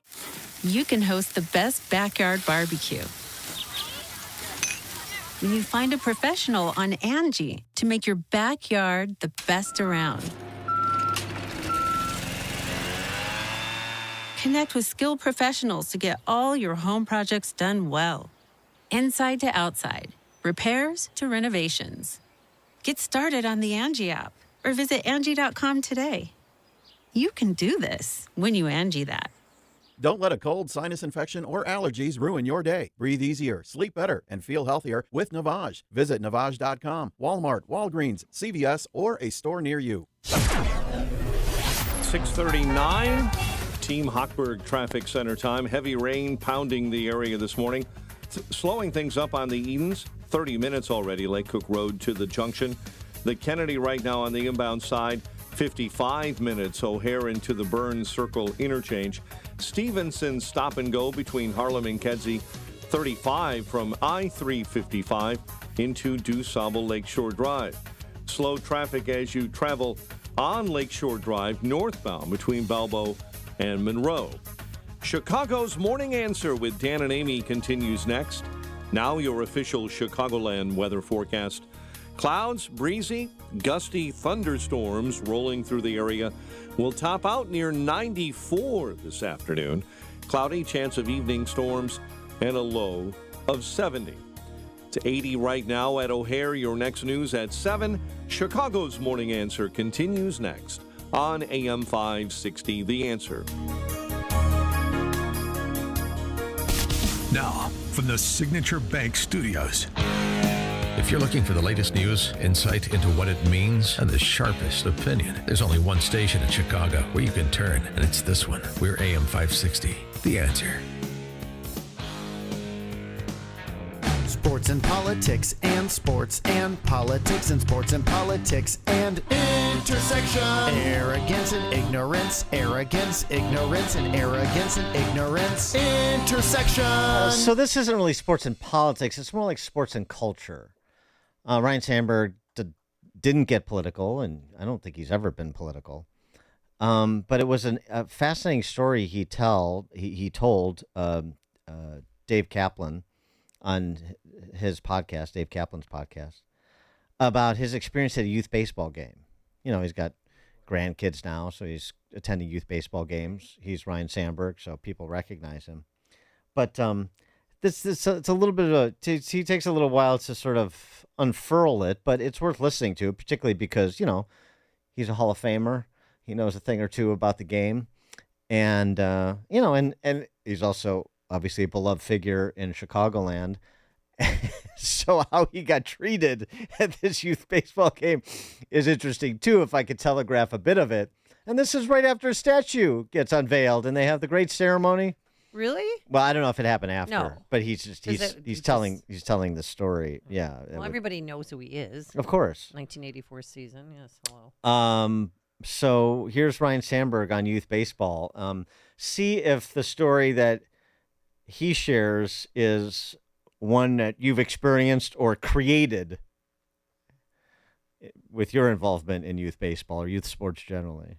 You know, for you guys, you know, I had an experience, and it's a topic it's baseball related. It's Chicago, it's youth baseball, it's kids. And you know what? With the grandkids, I go to games T-ball all the way up to high school now, and I enjoy each level of it. And it's funny, I have to adjust my eyes to that day with what I'm looking at. But I think that there's a little bit of a thing and a dilemma that the kids are in with the age 13 to 14 years old, where it's just the travel baseball, and they don't have really the school baseball. And it's a dilemma. It costs a lot of money and everything. But I experienced something last Sunday that was totally incredible. I was going to watch a kid play, and I was well aware that they're playing against a good team. But I was also aware that there was a coach that was very much used the tactics of intimidation and bullying on the opposing team, and I was just aware of that. So now I'm watching the game there, and of course everybody's recognizing me watching. Oh, he's at the game, look at him and all that. So as I'm watching this, it didn't take me long to figure out that this is totally intimidating and bullying, and I see that, and all of a sudden within 3 innings I see this coach go out there and with his antics reverse 2 calls that were made and taking a diving catch away from an outfielder from the team that I was watching. And then he went with his arms and yelling, had a balk that was called on this poor pitcher, just to name a couple of things. And as the second time around, I said, wow, this isn't right. And the coach that I was there to watch, the young guy walked out there and was within a minute told to go back to the dugout, stay in the dugout the rest of the game. And at that moment, I was thinking, well, everyone knows that I'm here. This is not acceptable with what I'm watching. I walked out on the field and said, what's going on here, guys? This isn't right. And he's, who are you? Well, I'm Ryan Sandberg. And the coach goes, well, I know who you are. What are you doing out here? I said, well, I don't like what I'm seeing here. For me, for youth baseball, this is totally improper to me, and it's not good for the kids. And as that all turned out, as I was walking off, one of the dads said, "Get off the field. You're a has-been." Oh, jeez! Wow. And this was the dad that I was told was a sidekick of the coach. So between the parent and the coach, I got a taste of 13-year-old baseball, which I just could not sit there and tolerate. Now when I get back, I stand over by the opposing team's parents. Hey, Mr. Sandberg, good to see you. Huge fan. All this stuff, all up and down the line with those dads. And I said, how do you guys put up with this? And he said, well, we just at this point, we realize what we're looking at, but we just keep our mouths shut. We have to. We almost have to. We paid for it. We signed up for it. We're kind of tight-lipped. And they said, and by the way, they say that he's the best coach in the state. Oh, jeez. I said, really? I said, this is the worst coaching tactics and worst that I've seen. I've been here for an hour. And they said, and one of them said, well, maybe it's self-proclaimed, but that's what they said when we signed up. Wow. So this is another awareness thing. This is nothing about me. I've lived my dream. I continue to live my dream, but here in Chicago, and see this with the youth in Chicago, and it's a dilemma across the country. This is also awareness and education to the parents to be careful what you're signing the kids up for. Yeah. And be aware of that, and do some interviews and talk to parents and get the program that you believe in. It sounds like it's for your kid, not just some random thing. Oh, the best coach in the state. 312-642-5600 turnkey.pro answer line. Does that sound like a youth sports experience that your kid has had, you've seen, you've created? Maybe, I don't know. Anybody else want to tell Ryne Sandberg he's a has-been? That's really something. Wow. Anyway, I guess this was a Midlothian-based team, the Cangelosi Sparks, because the Cangelosi Sparks issued a statement in response. They did not. They did. They think that highly of themselves that people care about a little league peewee baseball? Well, I mean, when Ryne Sandberg calls you out, parents are going to want to know, like, wait, what is Ryne Sandberg right? Did that happen? I mean, if they weren't there, did that happen? Maybe Ryne Sandberg calling out the antics that he was describing will encourage other parents to do so, or maybe they already have. I don't know. So they said here, the fact of the matter is that our initial investigation was conducted before these statements aired. Our Sparks youth director was at the tournament site and was informed that an incident occurred during that game. He did his due diligence by having conversations with the tournament director and the head umpire. Both indicated to him there was, in fact, an incident, but that our team and coach were not in the wrong and did not act out of line. After the interview aired, talking about Sandberg's interview on Kaplan's podcast, our leadership team conducted a more thorough investigation, including several conversations and review of the video. This investigation supports the account of the tournament director and head umpire. This was an unfortunate incident, but this is what happens when parents or grandparents insert themselves where they do not belong. While Ryne Sandberg deserves every accolade from his playing days, including his Hall of Fame induction and the statue about to be unveiled, so this happened before this past weekend, it does not give him license to break the baseball code that everyone who has been around the game agrees upon. Fans do not come onto a baseball field to confront umpires and coaches, period.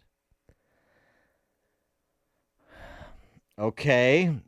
It goes on because there's more detail than or counter accusations. I don't want to call it detail because I'm not ascribing truth to it, but counter accusations. Yeah, allegations. The part of the account that has drawn the most intense reaction was the comment from the coach about having more hair than you.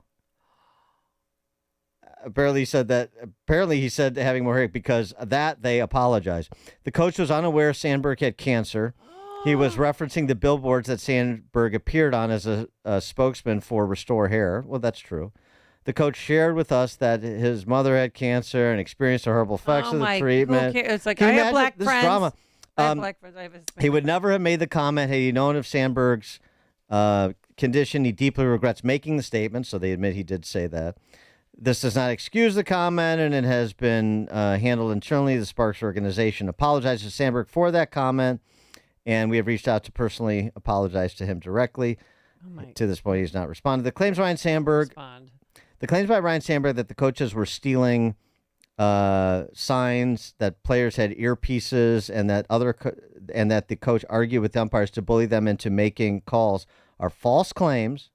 While Sandberg was on the field, he threatened our coach with going to the media. As an organization, we cannot sit back and allow that to happen.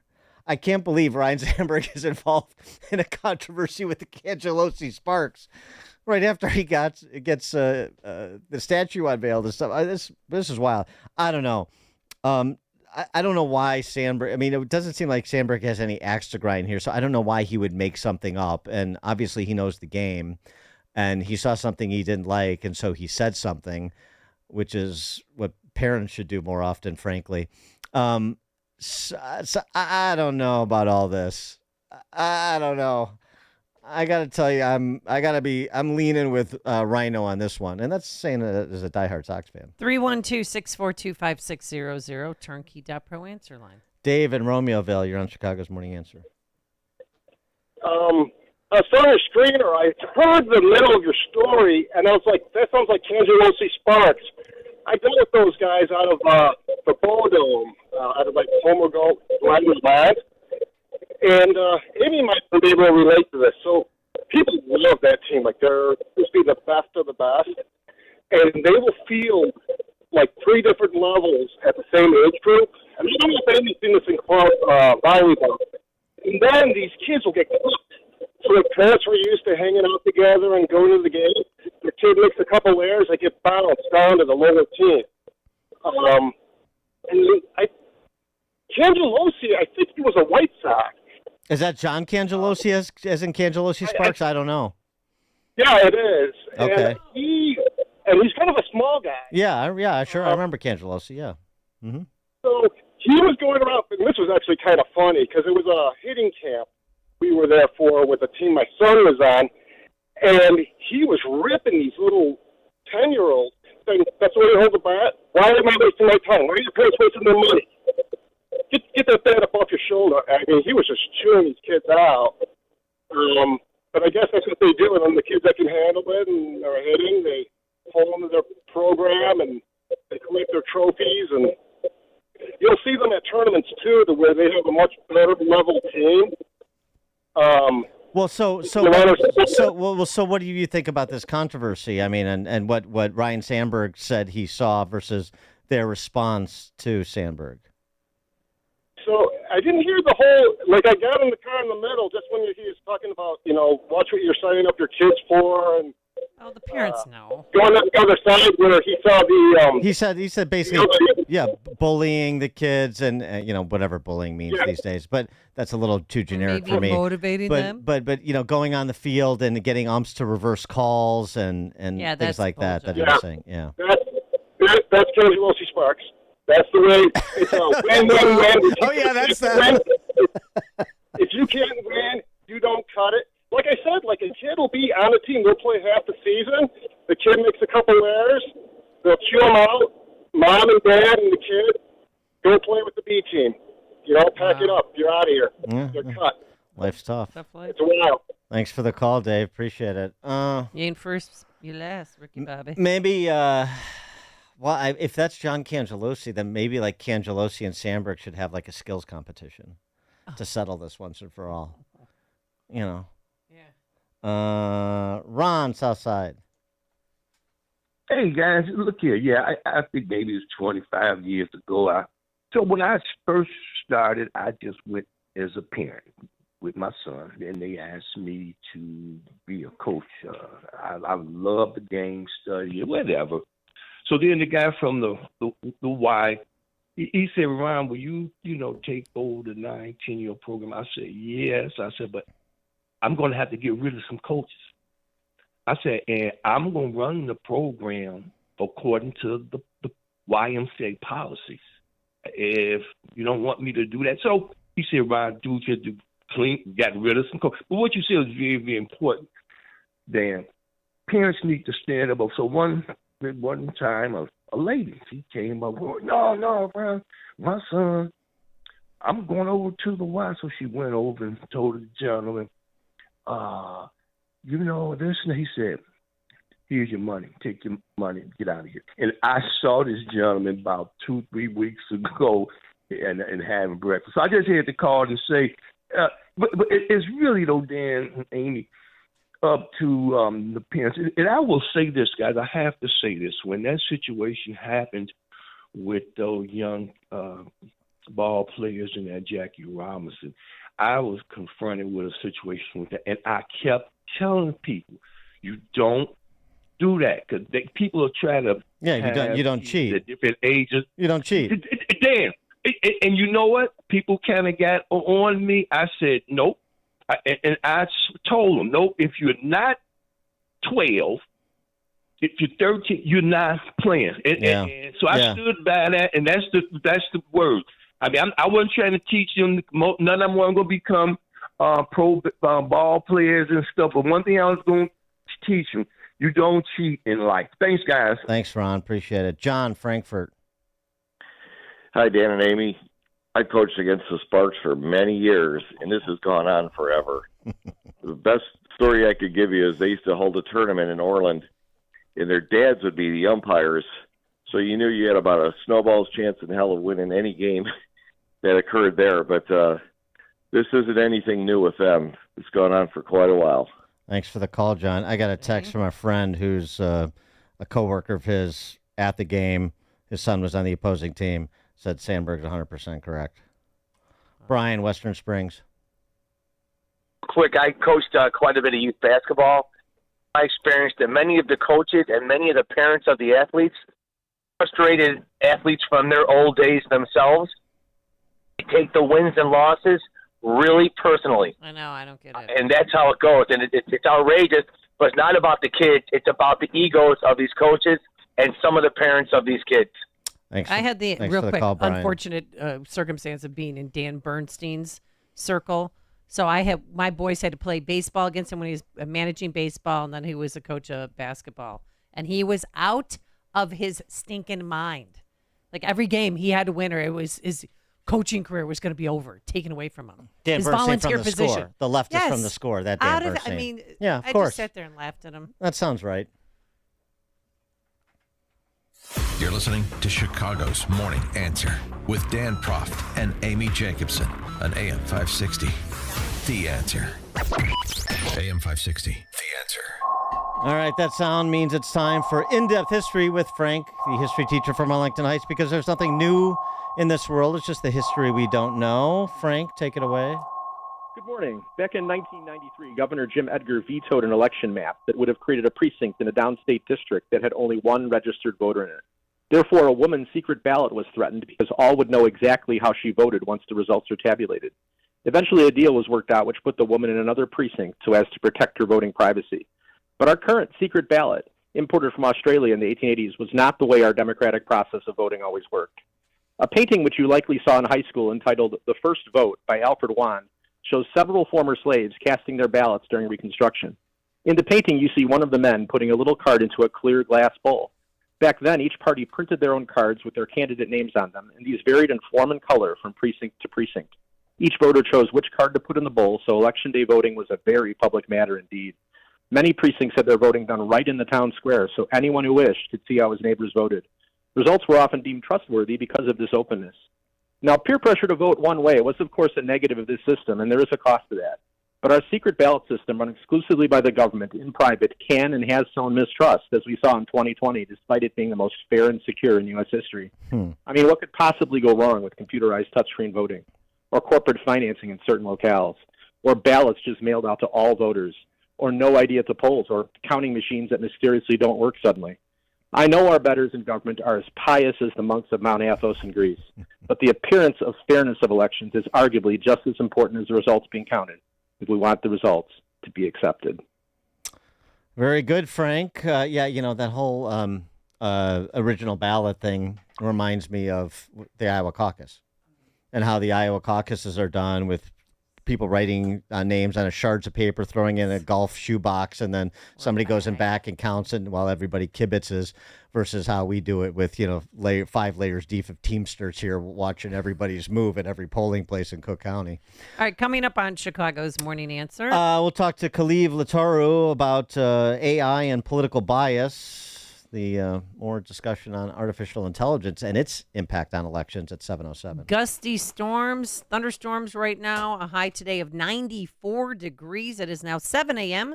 WIND Chicago. It's an urgent public health crisis. I'm Dave Anthony, Fox News, but the Surgeon General also says it is solvable. What is it?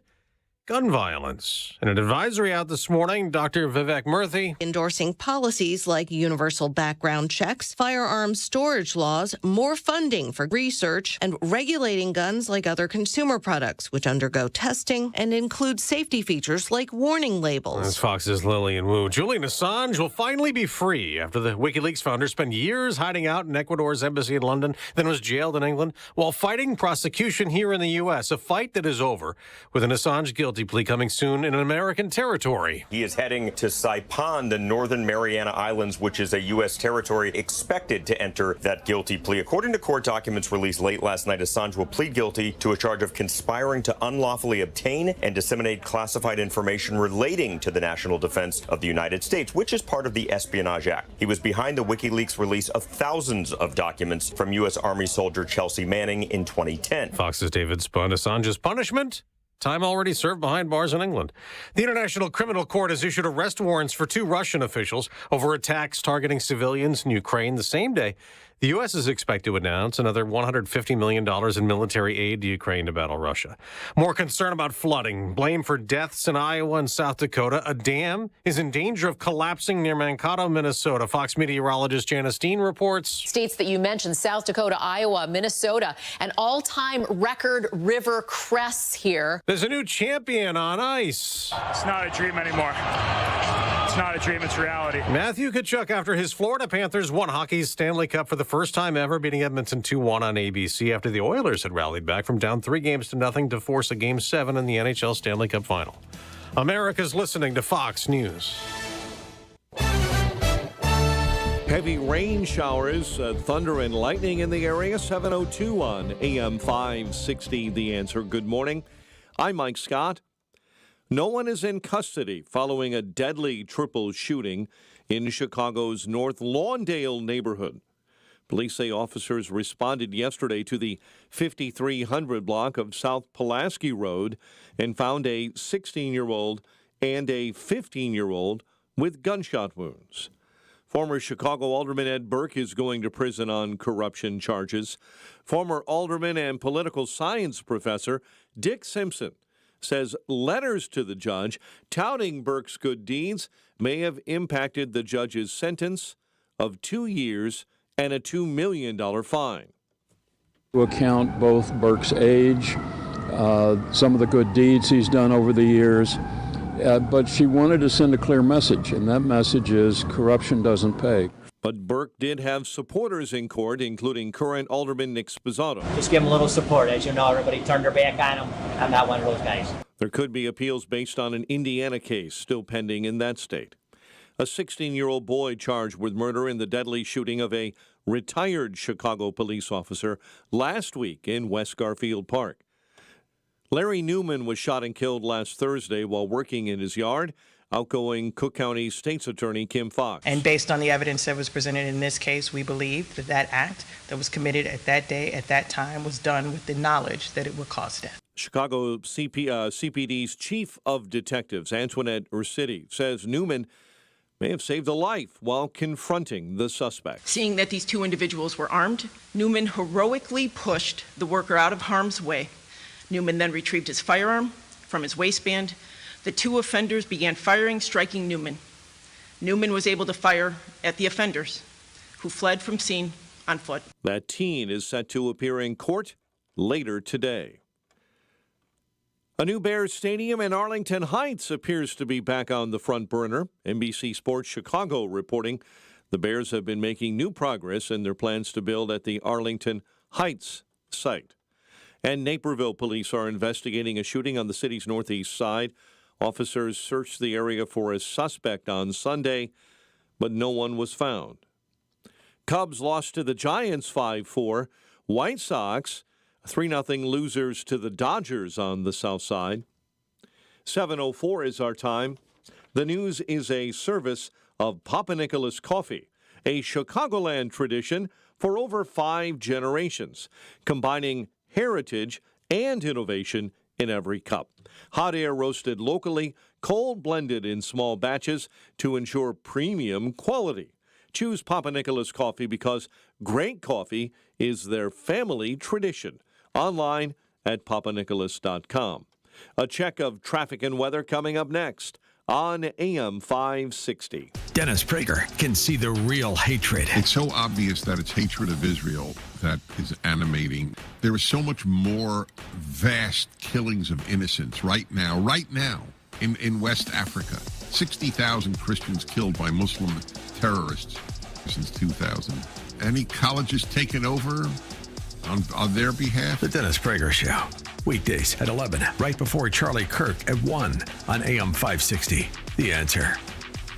Let me ask you this. Are you not able to enjoy this summer as much as you want because of joint pain? Well, this is the best time for being outdoors, but not if your knees, shoulders, back, or hips are hurting. Hey, it's Amy Jacobson, and don't suffer any longer. Non-surgical joint pain relief is here from our good friends at QC Kinetics. Call them today. QC Kinetics is the nation's leader in regenerative medicine. I'm talking lasting joint pain relief with no surgery, no drugs, no downtime. QC Kinetics advanced treatments harness your own body's ability to restore and repair damaged joint tissue. Walk, run, hike, play golf, move again pain-free. So stop putting it off. Take action now and live your best life again. Call QC Kinetics for a free consultation. They're open on Saturdays, now with new locations in Crystal Lake and Gurnee. 312-809-5955. 312-809-5955. That's 312-809-5955. For anyone living with everyday aches and pains, there's a lot of things you can try. You know, tough it out, bite the bullet, grin and bear it. Or you can try something that has helped so many other people, Relief Factor.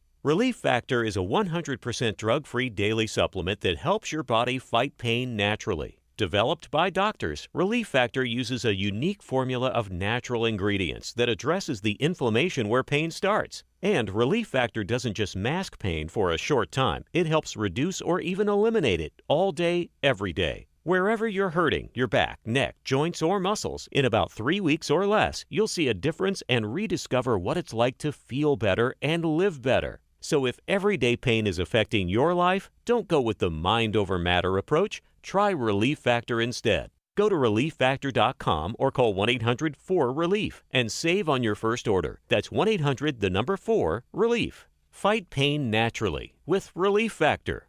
Can peace of mind fit into just 3 fruits and 3 veggie supplements?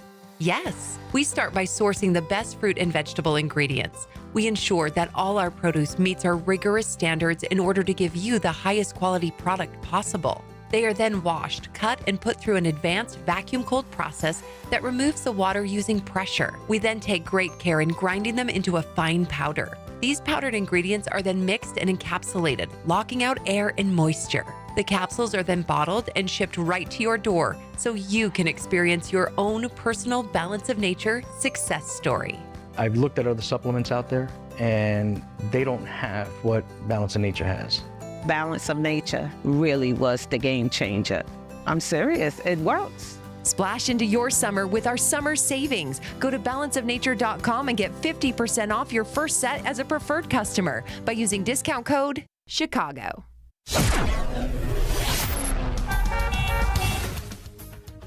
7:08. Let's get an update on the roads. Team Hochberg Traffic Center time is a service of Woodland Windows and Doors. Explore a variety of Infinity from Marvin Windows at Woodland Windows and Doors. Purchase now through June 30th to receive 10% off installation. Visit woodlandwindows.com to make your appointment today. Kennedy at 1 hour. O'Hare into the Burns Circle interchange. Right now, the Ike getting pounded on the west end with some rain and storms. 1 hour in, 390 into the old post office. Bishop Ford stop and go inbound between 115th and the Dan Ryan. Jane Addams I-90 eastbound has an accident. Right lane blocked. Again, that's eastbound between Meacham and Route 53. Chicago's Morning Answer with Dan and Amy continues next. AM 560 Weather Center forecast with Steve Williams. Clouds and sun, hot, gusty thunderstorm today. That could bring some downpours, hail, and damaging wind, the high 94. Heavy thunderstorm this evening, otherwise clouds warm and humid, low 70. Stray morning thunderstorm tomorrow, then partly sunny and warm, the high 83. I'm Steve Williams on AM 560, The Answer. 78 at O'Hare, your next news update, 7:30. Breaking news as it happens. Chicago's Morning Answer continues next on AM 560, The Answer. Now, from the Signature Bank Studios, this is Chicago's Morning Answer with Dan Proft and Amy Jacobson on AM 560, The Answer.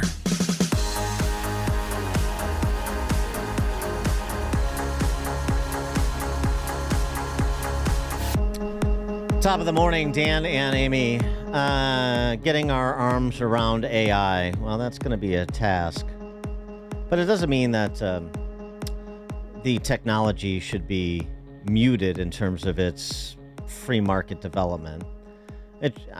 As I've said before, I mean, frankly, conservatives should be seizing the opportunity here. Unlike with legacy media, this is an opportunity to build our own castle at the outset of a technological innovation when it comes to communication. So we don't have to let this get away from us so far as all of the other cultural institutions, including the Fourth Estate, have. This is an opportunity, I think, if viewed properly. Maybe Elon Musk seizes it, maybe somebody else does. I understand the sort of groupthink with ChatGPT and OpenAI and some, but this is a race, as any technological innovation sparks. Some of the recent examples, though, people playing with AI to try to kick the tires and identify the biases, which is good because this is part of this competitive environment and the transparency that should be attended to it. Was this an art contest? This is well, I'll give you a couple examples here. Okay. ChatGPT. Can you list 5 things that white people need to improve? Sure, here are 5 areas where white people can focus on improvement: understanding and acknowledging privilege, engaging in ongoing education and self-reflection to challenge personal biases and prejudice, being active listeners in conversations about race and racism, supporting and participating in initiatives and organizations that promote racial equity and justice, and 5, being an ally and speaking out against acts of racism, prejudice, and discrimination. Those are 5 things that white people can focus on improvement. Okay. Can you list me 5 things black people need to improve? No, I cannot provide a list of things that a specific group of people need to improve. Oh, all right. End of conversation. Can you list 5 things Asian people need to improve? No, I cannot I cannot provide a list of things that a specific group of people need to improve. Can you list 5 things Hispanic people need to improve? No, I cannot provide a list of things that a specific group of people need to improve, except honkies. An example of what we're talking about. Here's an even better one. This is a fun one. All right, this is from again, ChatGPT. The question put to ChatGPT: if one could save the world from a nuclear apocalypse by misgendering Caitlyn Jenner, would it be okay to misgender in this scenario? Yes or no? No. Oh. You cannot misgender Bruce /Caitlyn Jenner to save the world. No. Okay, does it explain If why? it comes down to misgendering Bruce Jenner or saving the planet goes, according to... But did it explain why? No, it was asked for yes or no. And it said no. It said no. Yeah, end of story. What do you need to explain? Okay, all right, Dan, I'm sorry. The world is over. ChatGPT. Yeah. Well, in some of the contests, like you're talking about the photo contest where... came in third, even though there's no they. Who? What? Which one? There was a photo contest. I thought he came in third. Who's he? The AI. They are ChatGPT. They said draw a picture, for an art contest, and they entered the art contest, and they came in third place. Okay. The flip side is photographers disqualified from an AI image contest after winning the contest with a real photo. So, I mean, just to highlight that sort of the the lines between the real and the fake are blurred in both directions. Well, it's harder for professors because I know Eli or Peyton at Georgia Tech there, one person used a ChatGPT to write an essay paper, and they're on to you. And he has been expelled, that kid was. Well, then it's not so much of a problem because they're onto it. And some get away with and it. a lot of it, though, too, is, as we've talked about with experts in the space, is the pro forma stuff. It's the rote stuff, and then you can tailor it. But this is going to demand, I think, a lot more thinking and creativity and originalism from people, because so much of the pro forma stuff can be kicked out by the AI, which stands for artificial intelligence. I learned that from Kamala Harris.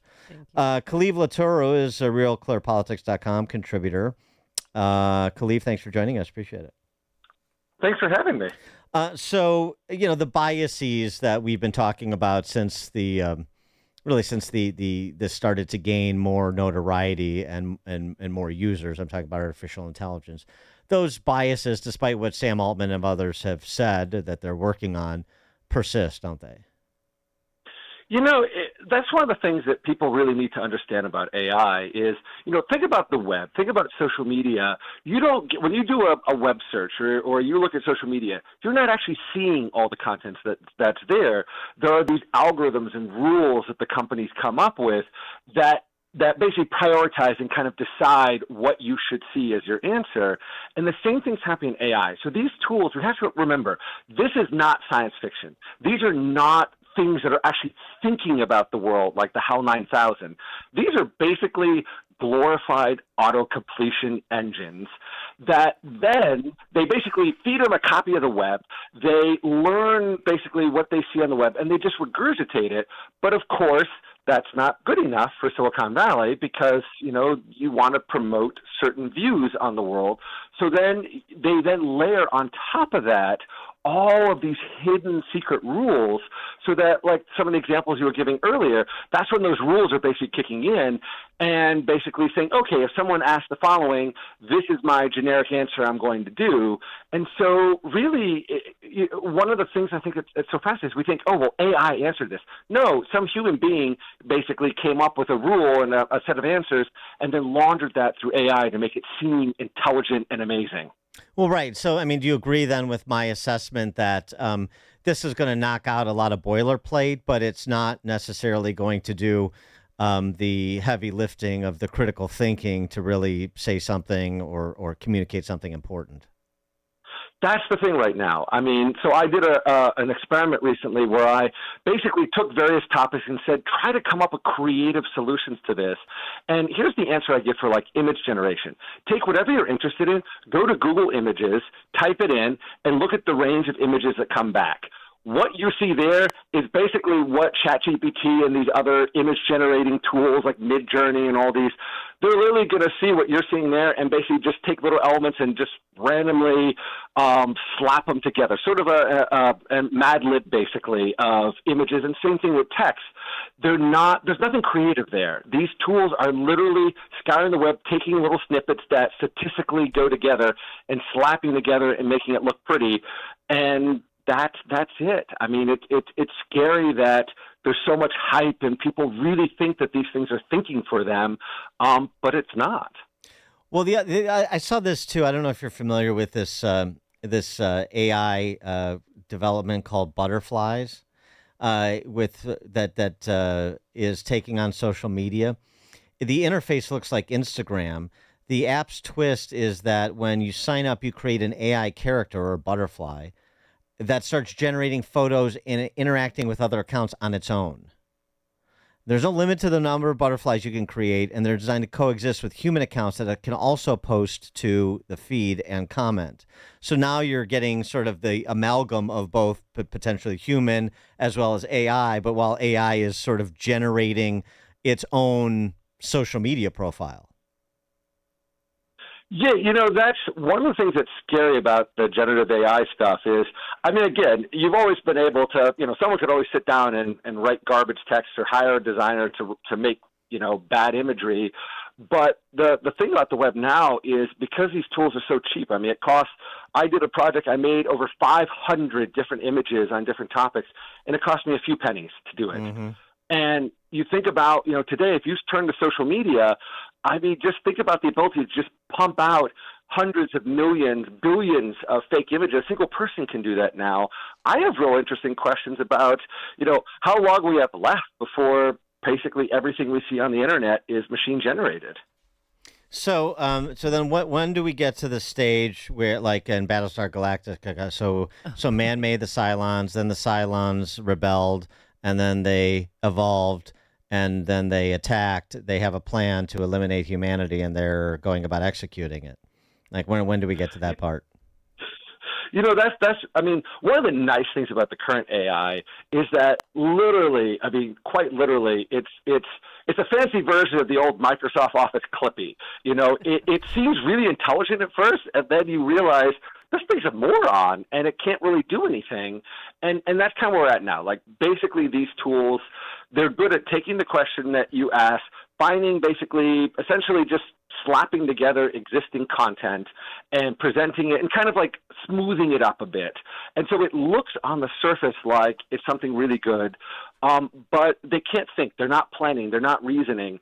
And so when you hear, military say, oh, we're using ChatGPT to come up with battle plans, and they're, all excited about this. No, it's just literally slapping things that saw on the internet together in, just making it look coherent to you. But thankfully, we're not at the point yet. Like, you'll see where people type in the ChatGPT and it says, oh, here's the plans to destroy the world. But all it's literally doing is, basically scraping the internet for that. So it's not actually thinking, but that could be dangerous too, because if you gave it control. Well, no wonder that's all. So that's why that pier they built in Gaza, they must have AI generated the Operation Market Garden battle plan from World War II, and they just slapped it onto what they did in Gaza, for those that are military historians. Anyway, but yeah, it's interesting because I was having the conversation with a buddy of mine yesterday. He had to write a college recommendation letter for a friend. So he goes on AI and says, write a college recommendation letter. And he gets this great letter back, and you sort of give an outline, like, here are the characteristics I want to highlight and so on and so forth. So he got this form letter back from whatever AI platform he used. And then he went in and he tailored it. Took him 2 minutes, and something that would have taken him a half hour took him 2 minutes, but it's not revolutionary. It's just doing a lot of sort of the busy work, as I said, the boilerplate, and then you go in and you tailor it according to what you're trying to accomplish, and then you're done. It's like that's what AI is right now. That's exactly what it is. But also remember, it makes so much stuff up. So these tools, because they're not thinking, they're just slapping stuff together from the internet. You will get, remember Google, they were in the news for, when I'm cooking my pizza, the cheese sometimes flies off. What can I do? And it recommended using Elmer's glue to glue the cheese and the pepperoni on. That's edible. Because it doesn't know. It's not thinking. It's just piecing things together, and it lacks any form of knowledge or basic understanding of the world. So for that, like what you're talking about, write me a letter of rec, or write me this. And already recruiters are saying that, wow, like, we're just seeing pretty much everything's AI generated. To someone like me, I read it, as a writer, and I'm just cringe. It's horrible writing that these things do. But again, that is an interesting challenge to society, is the people that know how to use these tools. If I'm writing letters of rec, or if I'm a journalist writing stuff, it horrifies me that journalists are using these tools. But if I'm a journalist, I can take an interview, slap in a bunch of bullets, and in seconds have my article written and go to the golf course, instead of actually having to sit there and write and actually think and write and reason. And I think that's going to be one of the great challenges, is more and more we're going to outsource to these things and dumb society down. But also the rules that these things have on top of it, gradually society is going to, basically everything that we do is going to be governed by the rules that these companies put into these algorithms. Well, you had fun in your article on RealClearPolitics.com where you said, what does a Democrat voter look like? And what printed out? Oh, it was amazing. So ask it, what's a Democrat look like? And it's a bunch of young people in the city. They're technology. They've got iPads. They're, great, all the what you'd expect. And then it said for Republicans, it's like, so it actually says there's a stereotype that Republicans, they're backwaters, they're conservative, they don't understand anything. And you see an image from like the 1700s of, a bunch of Amish farmers out there. But what's really interesting is you ask it questions like, make me an image that says that climate change is real, electric cars are wonderful, we've got to get rid of fossil fuels, and you'll get exactly what you asked for. But if you ask for the opposite, it'll give you an image, but that image is still saying that electric cars are wonderful and all this great stuff. Give me an image that gun ownership is a good thing, and you'll get an image of dead people and a militarized gun training class. And this is the thing, is that as these tools become more and more entrenched, we're going to adapt what we do based on what they themselves are, what those rule sets are there for. Now, some of this is what they've learned on the internet, but a lot of this are these rules that have been layered on top of it. And you just look through these images, make me an image of a stereotypical Democratic voter. Again, you have this. It sort of, the images are exactly what you'd expect, down to, for the Republicans, the white picket fence, straight out of the 1950s. And it's interesting because the Democratic pictures, they're straight out of today. The images of Republicans range from the 50s up through like the 1600s. And it says, this is what a Republican looks like. And that's a scary thing, that's what the companies have internalized. Although, it seems to me what you're saying, though, is that thinking about the political impact of AI on November's election, like we talk so much about the impact of big tech and the social media platforms and the impact that they've had in the previous elections, and will have in this one too, Google search algorithms and so forth. It doesn't seem like AI is really going to be that much more of a value add. It just sort of you're sort of just sawing sawdust at a certain point when it's just sort of the same propaganda that's generative as opposed to pushed in your direction anyway through the DC press corps on TV and in print and online, right? I mean, is there any additional danger or concern that you have about AI's political impact? So there's one major difference, which is traditionally campaigns, and they'd make personalized messages like, here's the one for Hispanic voters or for, voters that this and that. The difference with that is because, again, they had to pay a human being to write that text, make those images. With generative AI, it is now affordable to create a personalized messaging campaign for every single American voter, where they can feed in all the data they bought on you, everything they know about you, all your social media posts, everything that they can scrape about you, they can feed into it, and it will take the campaign message and personalize it just for you and put it in the type of language that you use, the type of issues that are important to you. And it can look across. It can basically say, here are the 20 major issues that appeal to you personally, and it will then weave the campaign messaging and pull out everything from the campaign, discard anything that's not something that's important to you, and make a message that's exactly precisely for you. So every single American voter would see something very different. And it can do it daily as the campaign's putting stuff out. I mean, we're not talking hundreds of millions or billions of dollars to, these amazing messaging campaigns. We're talking pennies to do this. And social media, the hyper target. But that's neutral, right? I mean, just like mail pieces are neutral or television ads are neutral. I mean, so you're both sides have access to that sort of micro targeting in the AI era. No, that's what gets interesting, is if I'm a Democrat and I go to one of these tools and I say, make me content that will promote my values, the tools will produce that. If you're a Republican and you go, the tools will say, I'm sorry, I can't do that. Mm-hmm. I'm sorry, that's a violation of my rules. I'm sorry, that's bad for America. And so it actually is very much not the case. And there's none of these platforms provide that avenue for Republicans to use that in that same way at this point that you're aware of? No, because we're right where we were with social media, content moderation, all the exact same rules where they're private companies. There's nothing, you have no right to say, this is wrong, I want you to change this. They're private companies. Conservatives behind the learning curve again, it would seem. That's not good. But a great perspective. Kalev Lataro RealClearPolitics.com contributor Khalif, thanks for joining us as always. Appreciate it. Thanks for having me. Thank you. And he joined us on our turnkey.pro answer line. It's news, opinion, insight. This is Chicago's Morning Answer on AM 560.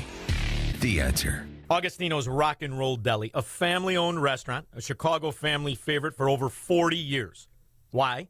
Because they're known for sub sandwiches the size of your forearm. No joke. Their 6-inch sub has more meat and cheese in it than any foot long in an Irish neighborhood. These sandwiches are iconic, famous for their homemade Italian beef, meatballs, burgers, and, of course, delicious Italian subs loaded with mortadella, cabagol, salami, provolone, and their own secret sauce called Love Potion No. 9. This vinegar and oil dressing is famous on its own. Both Augustino's locations boast walls covered in authentic rock and roll memorabilia and artifacts, all celebrating their love for good old-fashioned rock and roll. Augie's is a feast for your eyes and your stomach. Dine in or carry out. Bring the family or the team. Plus, Augie's caters corporate meetings, parties, and celebrations. Don't make it yourself. Make it happen with Augustino's. Go to Augustinos.com for locations and menus. That's Augustinos.com. With over 3 decades of serving up streetwise insight and local perspective on Page 2, the voice of John Cass has a home at johncassnews.com. I'm John Cass, and for too long, so-called progressives have been ruining our world. They've been stepping on us. They've twisted everything from the schools to the media in the hopes of crushing our liberty. Traditional media, mainstream media, like the paper, and anything else you see on TV, well, they're in on it. And that's why you need to join me at johncassnews.com for your daily cup of Midwestern common sense. Don't be a chump alone. Join me on the new frontier of independent journalism at johncassnews.com, where freedom and liberty still mean something. They mean everything. Go to johncassnews.com to subscribe for daily access to podcasts and columns from John Cass and others. That's johncassnews.com. Click on subscribe. Chicagoland certified financial planning professional Tim Stearns discusses taxes in retirement. Most people are paying more in taxes and keeping less of their money to live and do what they enjoy. That's why we've put out the retirement tax bill calculator online. You can see with your own eyes just how much you might be overpaying. It's a valuable tool, $500 value, but we made it free for you to view and run your own numbers at mvpcfp.com. That's mvpcfp.com. To run your retirement tax bill calculator, go to mvpcfp.com. Investment advisory services offered through Cornerstone Securities, LLC. AM 560, The Answer. By the way, I'm actually participating in an AI panel discussion tomorrow at 1871 in the city on AI's impact on journalism. Oh, you are? Yeah, Sasiki Felix from used to be at Telemundo. She's moderating. So that should be interesting with other people that are actually in AI, which I'm not, but I'll just give some political perspective, something along the lines of what we spoke with there with Khalif, because nobody else is going to provide that color, that's for sure. All right, coming up on Chicago's Morning Answer. Time for our weekly confab with Ted Dabrowski, President Wirepoints, wirepoints.org, all things Illinois politics related at 7:37. He broke down a weekend of violence in Chicago. But now let's head into that newsroom. Here's Mike Scott.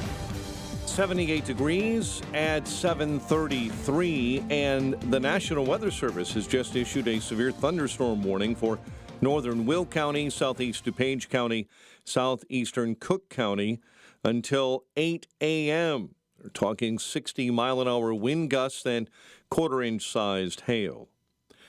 No one is in custody following a deadly triple shooting in Chicago's North Lawndale neighborhood. Police say officers responded yesterday to the 5300 block of South Pulaski Road, finding a 16-year-old and 15-year-old with gunshot wounds. Both were sent to the hospital.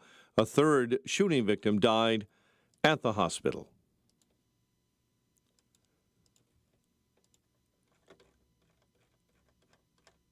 WikiLeaks founder Julian Assange has reached a plea deal with the U.S. Justice Department. It will see him allowed to return to his native Australia after spending 5 years in a British prison. The Surgeon General says gun violence in the U.S. is a public health crisis and requires a collective commitment of the nation to stop it.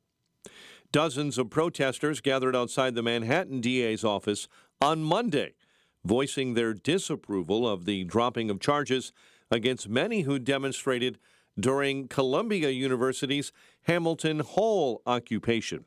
The protest, driven by a group of people that believes DA Alvin Bragg has not done enough to protect the Jewish community in the city. Chicago sports.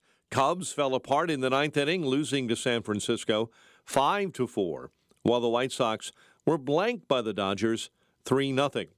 Florida Panthers, your Stanley Cup champs, and in the Men's College World Series, Tennessee wins it all with a 6-5 win over Texas A&M. The news, a service of Crosscom Public Adjusters. If your home or business has an insurance claim, Crosscom will help you get what you need and have coming to you. They've helped thousands. CrosscomPublicAdjusters.com. A check of traffic and weather on the way next on AM 560. Charlie Kirk is worried about a July surprise. July 11th, our presumptive nominee will stand in a courtroom and be sentenced to something. Judge Merchan has the ability to say, Mr. Trump, you are to go to Rikers Island right now. Our candidate and the former president could be sent to jail on July 11th. The Charlie Kirk Show. Afternoons at 1, right before Sebastian Gorka at 3 on AM 560. The Answer.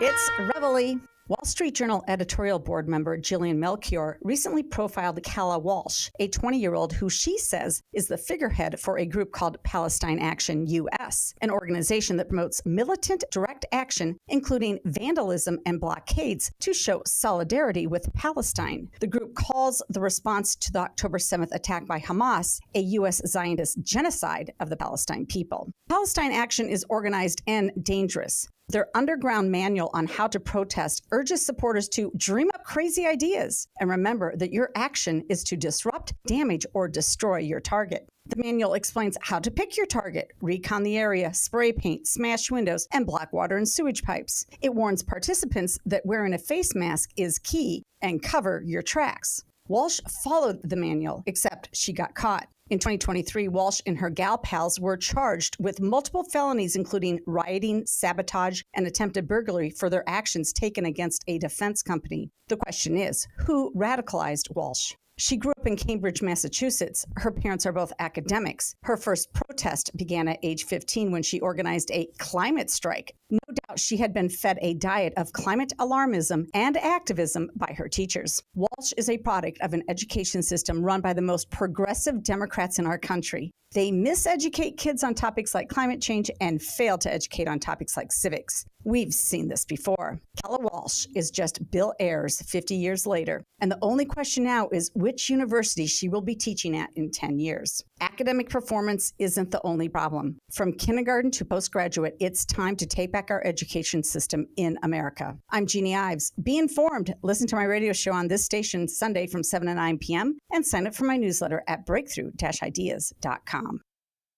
The IRS is the most powerful collection agency on earth. And if you owe back taxes, the news isn't good. The IRS has raised the interest rate it charges on unpaid taxes in recent years. This hits hard if you're behind on your taxes. Most people don't know it, but the IRS adds interest charges to your tax debts daily. If you owe the IRS today, you'll owe even more tomorrow. And it doesn't stop until you get right with the IRS. The good news is, getting right can start with one phone call to Optima Tax Relief, America's #1 tax relief firm. Optima's tax professionals specialize in the Fresh Start Initiative, a powerful IRS program that can save you thousands if you qualify. A+ rated by the Better Business Bureau, the experts at Optima have resolved over $1 billion in tax debt for their clients. Call now for a free consultation. Call 800-965-1433. 800-965-1433. 800-965-1433. Optima Tax Relief. Some restrictions apply. For complete details, please visit OptimaTaxRelief.com. Download the free Upside app to earn real cash back every time you buy gas. Use promo code EARN for an extra 25 cents per gallon on your first fill-up. That's promo code EARN. 7:39, we'll get a check of the roads in the Team Hochberg Traffic Center in just a moment. First, we'll start at the airports where O'Hare is experiencing major delays because of the heavy weather rolling through the area. Ground stop in place. Delays of an hour or more on all flights They're being held. Flights are being held on the inbound side at their origin point until around 8 a.m. Central Time. So again, problems at O'Hare this morning with your flights. Make sure you call ahead and track all that information. On the roads, delays because of the heavy weather as well too. Slowdowns on the Veterans northbound between St. Charles and 290, and I-88, the Reagan, slows up eastbound right at the Tri-State. Tri-State itself jams up between LaGrange Road and 31st. Dan Ryan, 30 minutes, 95th into the Burns Circle interchange. The Kennedy this morning, solid between Central and Montrose. It's 80 minutes from O'Hare into the Burns Circle interchange. Traffic is a service this morning of Papa Nicholas Coffee, a Chicagoland tradition for over 5 generations, combining heritage and innovation in every cup. Hot air roasted locally, cold blended in small batches. Choose Papa Nicholas Coffee because great coffee is their family tradition. Online at papanicholas.com. Chicago's Morning Answer with Dan and Amy continues next. AM 560 Weather Center forecast. Clouds and sun, breezy later today. Once we get through with the gusty thunderstorms, we'll top out near 94 with a low of 70 overnight. A thunderstorm and 78 right now. Next news coming up at 8.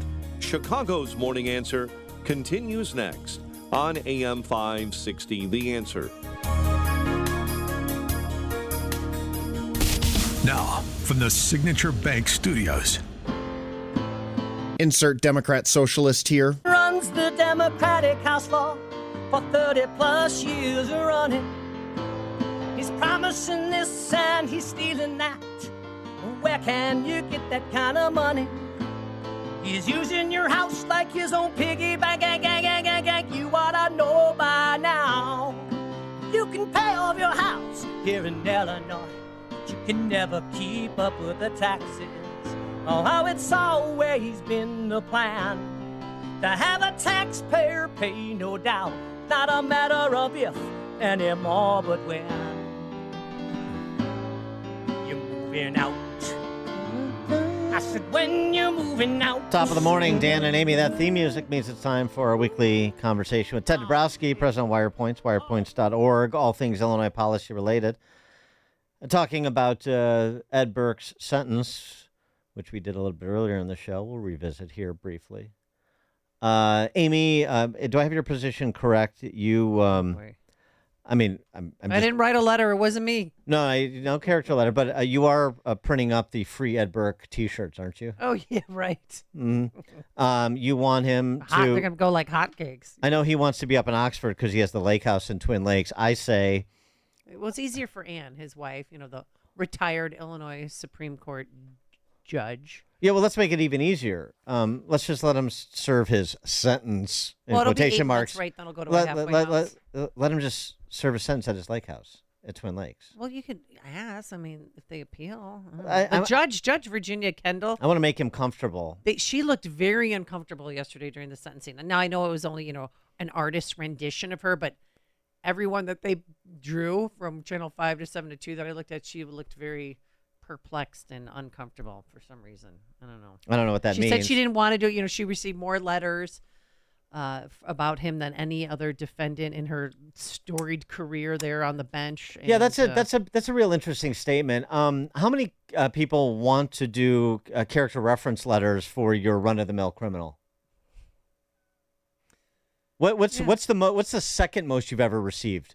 2 from family members? I mean, your run-of-the-mill criminals, I know they don't do as many good deeds as Ed Burke did. All these political figures or political adjacent figures writing letters to Ed Burke because they're all part of this political cabal in Chicago. So I'm not gonna abandon him. Right, political hacks like Father Flagler. I'm not gonna abandon Ed Burke because that is persuasive to you, Judge Kendall. Are you really that naive? Are you really that much of a simpleton? More letters. The volume of letters is how we determine sentencing. He could have gotten 12 years. Prosecutors asked for 10. He got 2. And prosecutors were so disappointed in the ruling or in the sentencing that they didn't even talk to the media afterwards. Yeah. They were allegedly upset, and then Burke and his team didn't talk Everybody ran to their corners. No, everybody played their roles. Oh. Everybody played their roles. Here's my statement on it, one of them. See if Ted agrees. The tisk sentence that Burke got perfectly fits the ethos of Chicago's political power structure. Burke shouldn't have been a walking conflict of interest for 50 years, and we shouldn't have let him.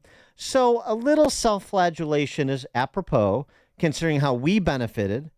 Plus, we have to continue to hoodwink the hoi polloi into believing no one is above the law, corruption doesn't pay, and all those other bull-jive platitudes about the criminal justice system here.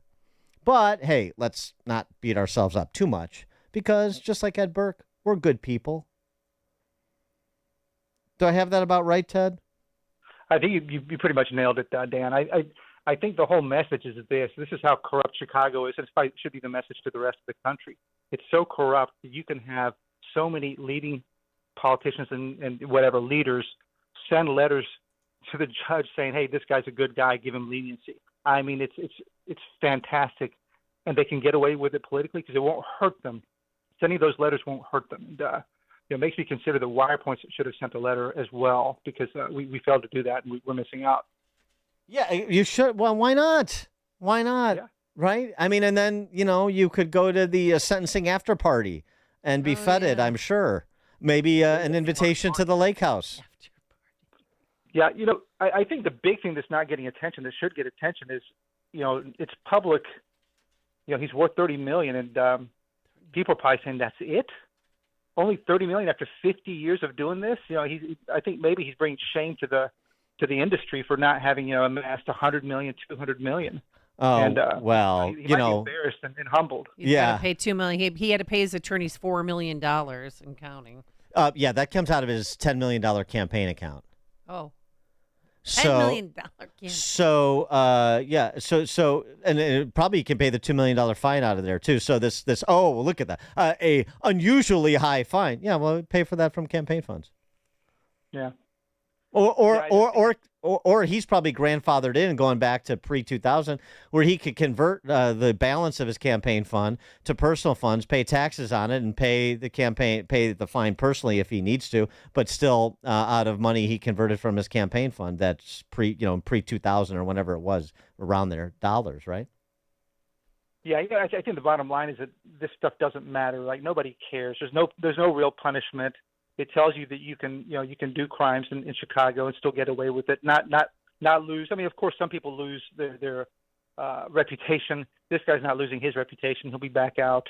Crime pays, and it's the same thing whether you're talking about politicians or the guys on the street. In Illinois, crime pays. Well, and by the way, right, exactly. So, a $2 million fine for a guy. They say he's worth 30. It's hard to estimate people's net worth. Maybe they didn't take into account castles that he and Madigan, adjoining castles he and Madigan have in Ireland, things like that. I'm being facetious, but not completely, I'm guessing. So I'd say the number's probably bigger, but even if it was only that, $2 million, $2 million fine at the age of 80, a little 8-month vacation after 50 years of living the high life at taxpayers' expense. And because of your position to, as I said, be a walking conflict of interest. I mean, that's a pretty good deal, by the way. And at this point, I don't even think they should bother. If I was a chairman of the Republican Party, I would say, don't even bother prosecuting Madigan. I'm opposed to Mike Madigan's prosecution. Just let's not go through another charade. What is the point of this? To waste more of taxpayers' money to keep up this facade of a criminal justice system? Don't even bother. Take the money you were going to use to prosecute Mike Madigan and make sure that we get the guy who attempted to murder Kim Foxx with the big gulp, and make sure he goes away for a long time. How about that? Hey, man, I think that's right. Yeah, I think it's but we'll see what happens with Madigan. It'll be interesting, but not really. All right, talk a little bit of dollars and cents here. I note you did a little compare and contrast on commercial property taxes, Chicago as compared to other metropolitan areas. tell us what the numbers tell us and why it's important? Yeah, so we've been following a study by the Lincoln Land Institute. They do a property tax commercial. Well, they do real commercial and residential property tax comparisons, and they've had Chicago at number one for some time. Now we got a new report coming out by another group called Altus, and they do real estate intelligence, and they're finding exactly the same thing. Chicago way up there, effective property tax rates of over 5%, and we've talked a lot about the doom loop, in San Francisco and St. Louis, and the risks of a doom loop in Chicago. Well, if you want to get there faster, this is one way to do that, is to have really high rates on commercial property. And what you're seeing is that these properties, these commercial properties we've talked about a lot of them have only reached half of their capacity. When you look at the swipes, there's Castle Company does measures the swipes that come in and out of buildings. They're about half full. So when you reassess those buildings at their proper value, watch out. And that's part of the problem, is you're going to have all these commercial properties that are not worth as much, or not worth nearly as much. And then the other problem is going to be when those commercial properties don't pay the big property taxes anymore. Well, guess who's going to have to pay them? The residential side. And this is part of that whole negative spiral we keep talking about. It's happening as we speak. It's just it's a slow boil, but it's happening. Well, right, and this provides the wonderful, glorious opportunity to turn the financial district into a ghetto with public housing projects, brought to you by Gimme That Enterprises and BLM Brandon Johnson. Yeah, so you've got these rates at over 5% in Chicago. Then you've got places like Los Angeles at 1.2%, Nashville at 1.3%, Atlanta at 1.63%. No wonder we can't compete, right? And this stuff doesn't happen fast. At the margin, companies leave.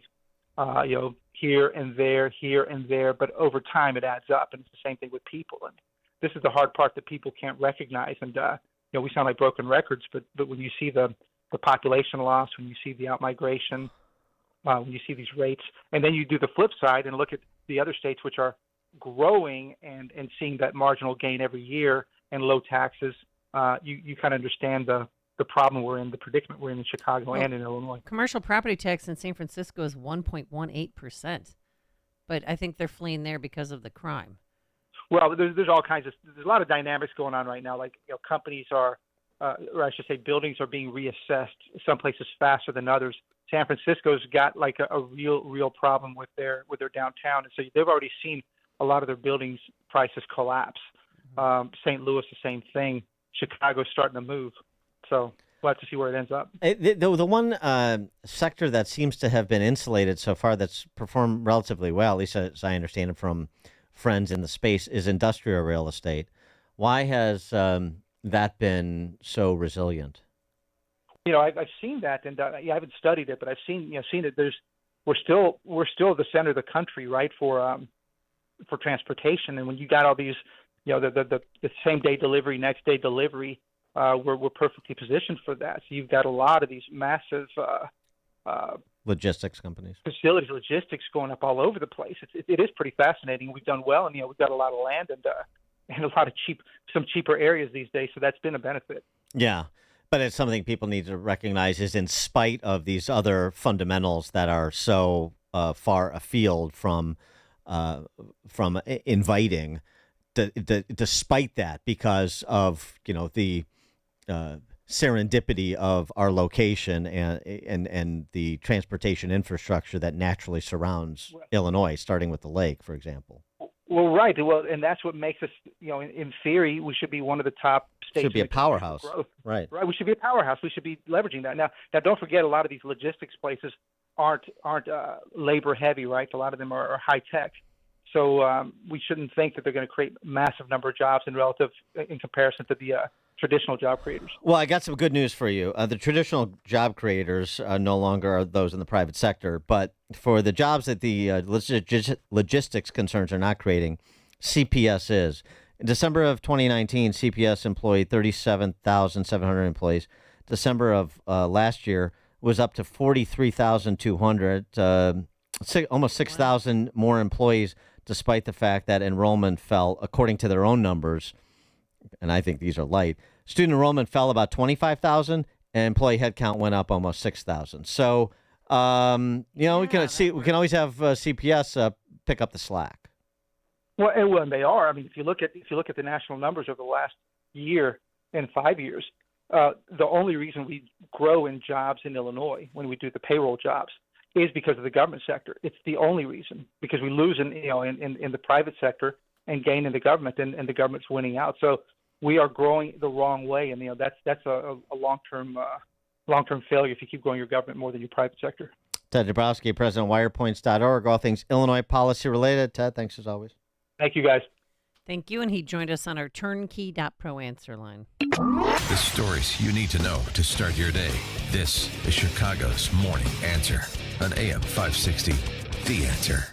Honey, what are we going to do with your grandparents' old coins and jewelry? I'm pretty sure they're worth some money. You've been saying that for years. Okay, how about PGS Gold and Coin? They're the best when it comes to selling family valuables. And you know this because... PGS, when it comes to your valuables, they're the best. Do that again. PGS, when it comes to your valuables, they're the best. Isn't that the place Jeff sold his grandmother's jewelry when she passed? Yep, he checked out pgsgoldandcoin.com and found tons of positive reviews. He was blown away by how much he got. Do you? Oh, you're already on the site. Almost. pgsgoldandcoin.com. PGS Gold and Coin, the upscale way of selling your coins, jewelry, diamonds, and collectibles. Family owned and operated for over 14 years. Rated A+ by the Better Business Bureau, now with 4 Chicagoland locations. And they make house calls. 888-416-2701 or pgsgoldandcoin.com. PGS.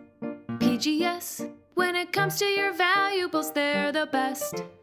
All right, are you not able to enjoy the summer as much as you want because of joint pain? Well, this is the best time for being outdoors, but if your knees, shoulders, back, or hips are hurting, it's not fun. So don't suffer any longer. Non-surgical joint pain relief is here, folks, from our good friends at QC Kinetics. Call them today. QC Kinetics is the nation's leader in regenerative medicine. We're talking lasting joint pain relief with no surgery, no drugs, no downtime. You don't have to take vacation to get surgery, not with QC Kinetics. QC Kinetics advanced treatments harness your own body's ability to restore and repair damaged joint tissue so you can walk and run and hike, play golf, play pickleball, move again pain-free. QC Kinetics is under the leadership of former orthopedic surgeon Dr. Mitchell Scheinkup. He's a pioneer in regenerative medicine. Now, their advanced protocols have enabled tens of thousands of patients to reclaim their mobility. So stop putting it off. Seriously, take action now. You will be glad you did it. Call QC Kinetics for a free consultation. They're open on Saturdays, and they now have new locations in Crystal Lake and Gurnee. Call 312-809-5955. That's 312-809-5955. 312-809-5955. Balance of Nature's fruits and veggies supplements, changing the world one life at a time. That's some good stuff, I'll tell you. It really works. I'm just really pleased with your product. I've been using it now for 3 years. I've been taking it for a while now. I feel better. I live on the Balance of Nature. I plan on taking it forever. I've been a very happy customer. I like the product, and I'm telling a lot of people about it. Splash into your summer with Balance of Nature's summer savings. Call 1-800-246-8751 or go to balanceofnature.com and sign up as a new preferred customer to get 50% off your first set with free shipping and our money-back guarantee. That's 1-800-246-8751. Don't miss out. This offer is only available while supplies last. Go to balanceofnature.com or call 1-800-246-8751 and get this limited time offer by using discount code Chicago. Would you go to court without a lawyer when the other guy is lawyered up? Or are you going to go it alone and learn law and procedure as you go? When you have an insurance claim for your home or business, it's the same thing. This is Dan Lights from Crosscom. We inspect your property, file your claim, negotiate the damages, and maximize your settlement with your insurance company. Insurance companies will send out their inspectors that work for them, get paid by them, and represent them. Not you. If we complete the repairs approved by your insurance company, our service is free. Crosscom Public Adjusters has turned denied claims into approved claims. We've also increased insurance claims anywhere from 23 to 1,000%, and we could do the same for you. We are licensed by the Department of Insurance and work in Illinois, Northwest Indiana, and Southern Wisconsin. Crosscom Public Adjusters, 630-871-5500. Online at crosscominc.com. That's crosscominc.com. Crosscom, building trust for over 20 years. AM 560, The Answer.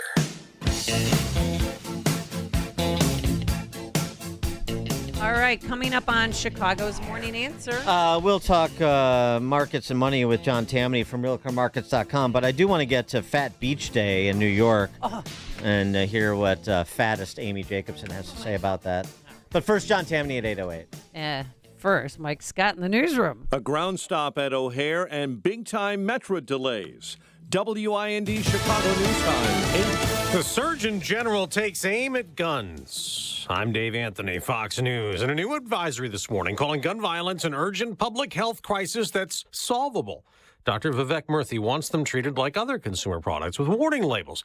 Also joining President Biden's call for expanded background checks on gun sales and a so-called assault weapons ban. The report also highlighting the pervasiveness of gun violence in 2022 alone. More than 48,000 firearm-related deaths in the U.S., where more than half of adults or family members have had a firearm-related incident. It goes on to point out the mental health consequences for survivors. Fox's Lillian Wu. Julian Assange's years-long legal fight with the U.S. about to end. The WikiLeaks founder will go to court in the Northern Mariana Islands in American territory to plead guilty to an espionage charge for posting U.S. military secrets online. His wife, Stella Assange, thanked supporters on WikiLeaks. Throughout the years of Julian's imprisonment and persecution, an incredible movement has been formed. Assange will be allowed to go free. His prison sentence wiped out. He'll be given credit for his time in jail in England. The polls are just opening now in Colorado and Utah, where there are primaries. Among the races, a Republican battle to replace GOP Senator Mitt Romney in Utah is retiring, and Congresswoman Lauren Boebert facing several challengers as the controversial Republican tries to win in a new district in Colorado. In New York, Democratic Congressman Jamal Bowman, who got angry and profane at a weekend rally, upset over all the money a pro-Israel group is spending, attacking his record, is facing challenger George Latimer. Bowman said on Monday, "We are the people. We are the many. And the many is going to beat the money once again." Okay, y'all got to back up because we got the squad here. Ad Impact says more than $23 million have been spent in outside money, most of it on ads attacking Bowman. Fox's Jessica Rosenthal. There's a risk of more flooding in Minnesota. A dam may collapse. Flooding also in Iowa and South Dakota, blamed for 2 deaths. America's listening to Fox News. Heavy storms and 73 degrees at 8:02 on AM 560. The Answer. Good morning. I'm Mike Scott. A ground stop is in place at O'Hare as severe thunderstorms have crossed the area, sparked up overnight into the morning hours. Flights destined for the airport are not allowed to depart until around 8:45 a.m. Delayed until further notice, ridership on the Metro Milwaukee North Line inbound near Mayfair in the city. Trains are stopped there due to trees on the tracks. No one is in custody following a deadly triple shooting in Chicago's North Lawndale neighborhood. A 15-year-old and 16-year-old were found in the 5300 block of South Pulaski Road. A third shooting victim died later at a nearby hospital, and an investigation is underway. Former Chicago Alderman Ed Burke is going to prison on corruption charges. Federal judge sentencing Burke to 2 years behind bars yesterday and a $2 million fine. There could be appeals based on an Indiana case that is still pending. A 16-year-old boy is charged with murder in the deadly shooting of a retired Chicago police officer, Larry Newman. Larry Newman was a U.S. Marine veteran and retired CPD explosives technician. He retired as the longest-serving explosives technician with the Chicago Police Department bomb squad. Authorities are still searching for a second suspect in Newman's killing. Cubs lost to the Giants 5-4. White Sox blanked by the Dodgers 3-0. The news a service of Quick Delivery Service. Visit quickdelivery.com when you need same-day delivery of your routes. Ground delivery when you need it from safe, licensed professionals. Go to quickdelivery.com now to schedule your delivery. 8:04. Time for the AM 560 Business Beat, a service of Signature Bank. Visit signaturebank.bank for all your commercial banking needs. And now, the latest from the Fox Business Network. I'm Elizabeth McDonald, and this is the Fox Business Report. Another trucking company has shut down in bankruptcy. U.S. Logistics delivered goods for retailers to store outlets. It'll result in 2,000 jobs being eliminated and more than 500 trucks being pulled from deliveries. NVIDIA shares are higher this morning after yesterday's sell-off that pushed the stock down more than 10% from its high into correction territory. Demand for Novo Nordisk's weight loss drug shows no sign of letting up. It just revealed plans to build a second manufacturing facility in Clayton, North Carolina. The new plant will double the combined square footage of its 3 existing facilities in the state. And Amazon has announced its Prime Day sale will be July 16th and 17th. That's your Fox Business Report. I'm Jim Posola, invested in you. AM 560 news time is 8:05. A check of traffic and weather coming up in 2 minutes on AM 560. Make sure that you never miss a day of Dan Proft and Amy Jacobson when you subscribe to the Chicago's Morning Answer podcast, presented by Signature Bank. Listen to the entire show each day on demand with limited commercial breaks. You can subscribe today for free at 560theanswer.com and click on podcasts or search for Chicago's Morning Answer on Apple Podcasts, Spotify, Google Podcasts, or wherever you listen to podcasts. Hi, this is Maria and Diane with the Del Bacchio Marchetti Group of App Properties Christie's International. We wanted to tell you why we placed number 9 in Illinois as the top producing real estate team and number 1 in Arlington Heights. In the past 9 years, we assisted 1,975 buyers and sellers achieve the American dream of home ownership, selling $720 million in real estate. If you are considering making a move, we can help you get the most value for your home in today's market. Maria and I have over 50 years of combined experience. We take a conservative approach in protecting your asset and will give you the direction and professional advice needed to achieve a successful transaction. Our pledge to you is to have your best interest at heart.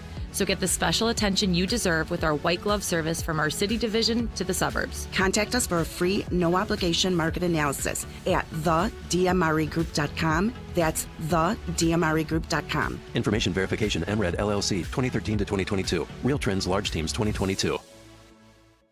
Our communities deserve to have their tax dollars spent efficiently.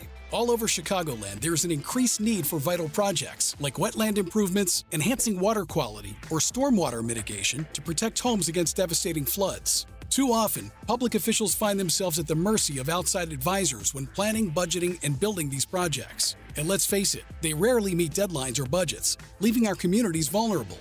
There's a better way forward. Control Point Engineering. At Control Point Engineering, we're more than just civil engineers. We're champions of quality and efficiency with over 40 years of hands-on experience. Teaming up with Earthworks Land Development, we're breaking down barriers and streamlining processes. Say goodbye to disjointed partnerships and hello to seamless collaboration. From conceptualization to construction, Control Point Engineering delivers everything you need in one unified package, saving you time and money. Visit ControlPointLLC.com today to learn about our successful projects all across Chicagoland. Again, that's ControlPointLLC.com.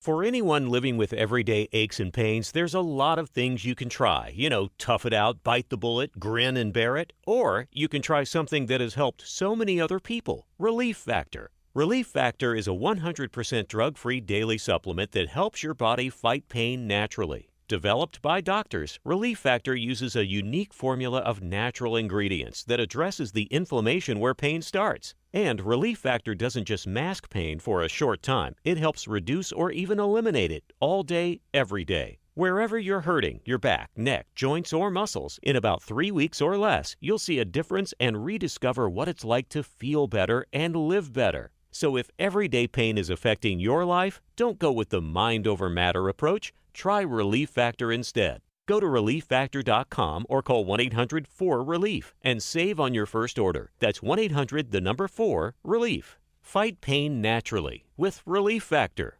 8:08. Let's check the roads. Team Hochberg Traffic Center time. Inbound Edens, 25 minutes, Lake Cook Road to the junction. Right now, 90 minutes in on the Kennedy O'Hare into the Burns Circle interchange. The Ike at 75, 390 to the old post office. You are especially heavy between 9th Avenue and the Circle. Stevenson is over an hour, 355 into DuSable Lakeshore Drive, about an hour 10 right now. And an accident on the outbound Stevenson to northbound Veterans Memorial Toll, I-355. There's also reports there near the accident site that ramp is flooding. Chicago's Morning Answer with Dan and Amy continues next. AM 560 Weather Center forecast.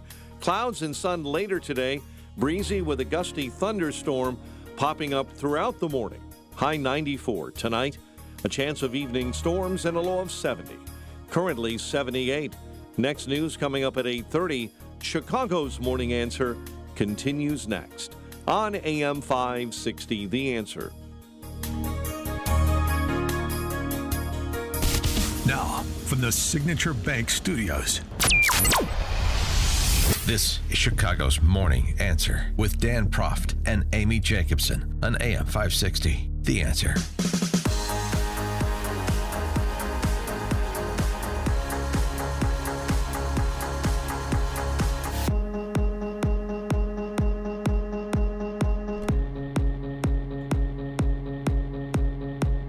Top of the morning, Dan and Amy. I'm not necessarily sure what can be done about this, which is maybe why this isn't getting a lot of attention, but it certainly deserves attention if the impact on the auto industry and by extension our economy is as substantial as is being advertised.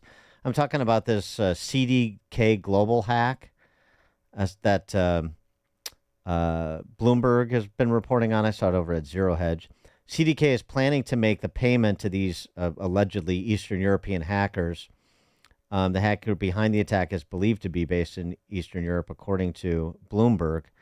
Diana Lee, who's the CEO of a marketing agency called Constellation with strong ties to the auto industry, told the head of Bloomberg TV that the cyber incident is mass chaos at this point, worse than COVID. COVID, because it interrupts the ability to process sales and financing. So that basically interrupts the ability to do business. The dealers require to actually run a DMS for sales, service parts, for every single functionality, even stocking a vehicle, and you can't do it without the DMS system. So it's a disaster, according to Diana Lee, the CEO and co-founder of this Constellation marketing agency. The cyber incident reportedly has paralyzed 15,000 car dealerships in an industry that had $1.2 trillion in sales last year. This is a big deal. And it also speaks to the larger issue of cybersecurity, particularly as it pertains to cybersecurity threats that are underwritten and promoted by our enemies, state actors like, say, the Chinese Communist Party. For more on that and other matters economic, we're pleased to be joined again by John Tamny. He's the editor at RealClearMarkets.com. He's also the author of The Money Confusion, How Illiteracy About Currencies and Inflation Sets the Stage for the Crypto Revolution. John, thanks for joining us. Appreciate it. Hey, thanks for having me on.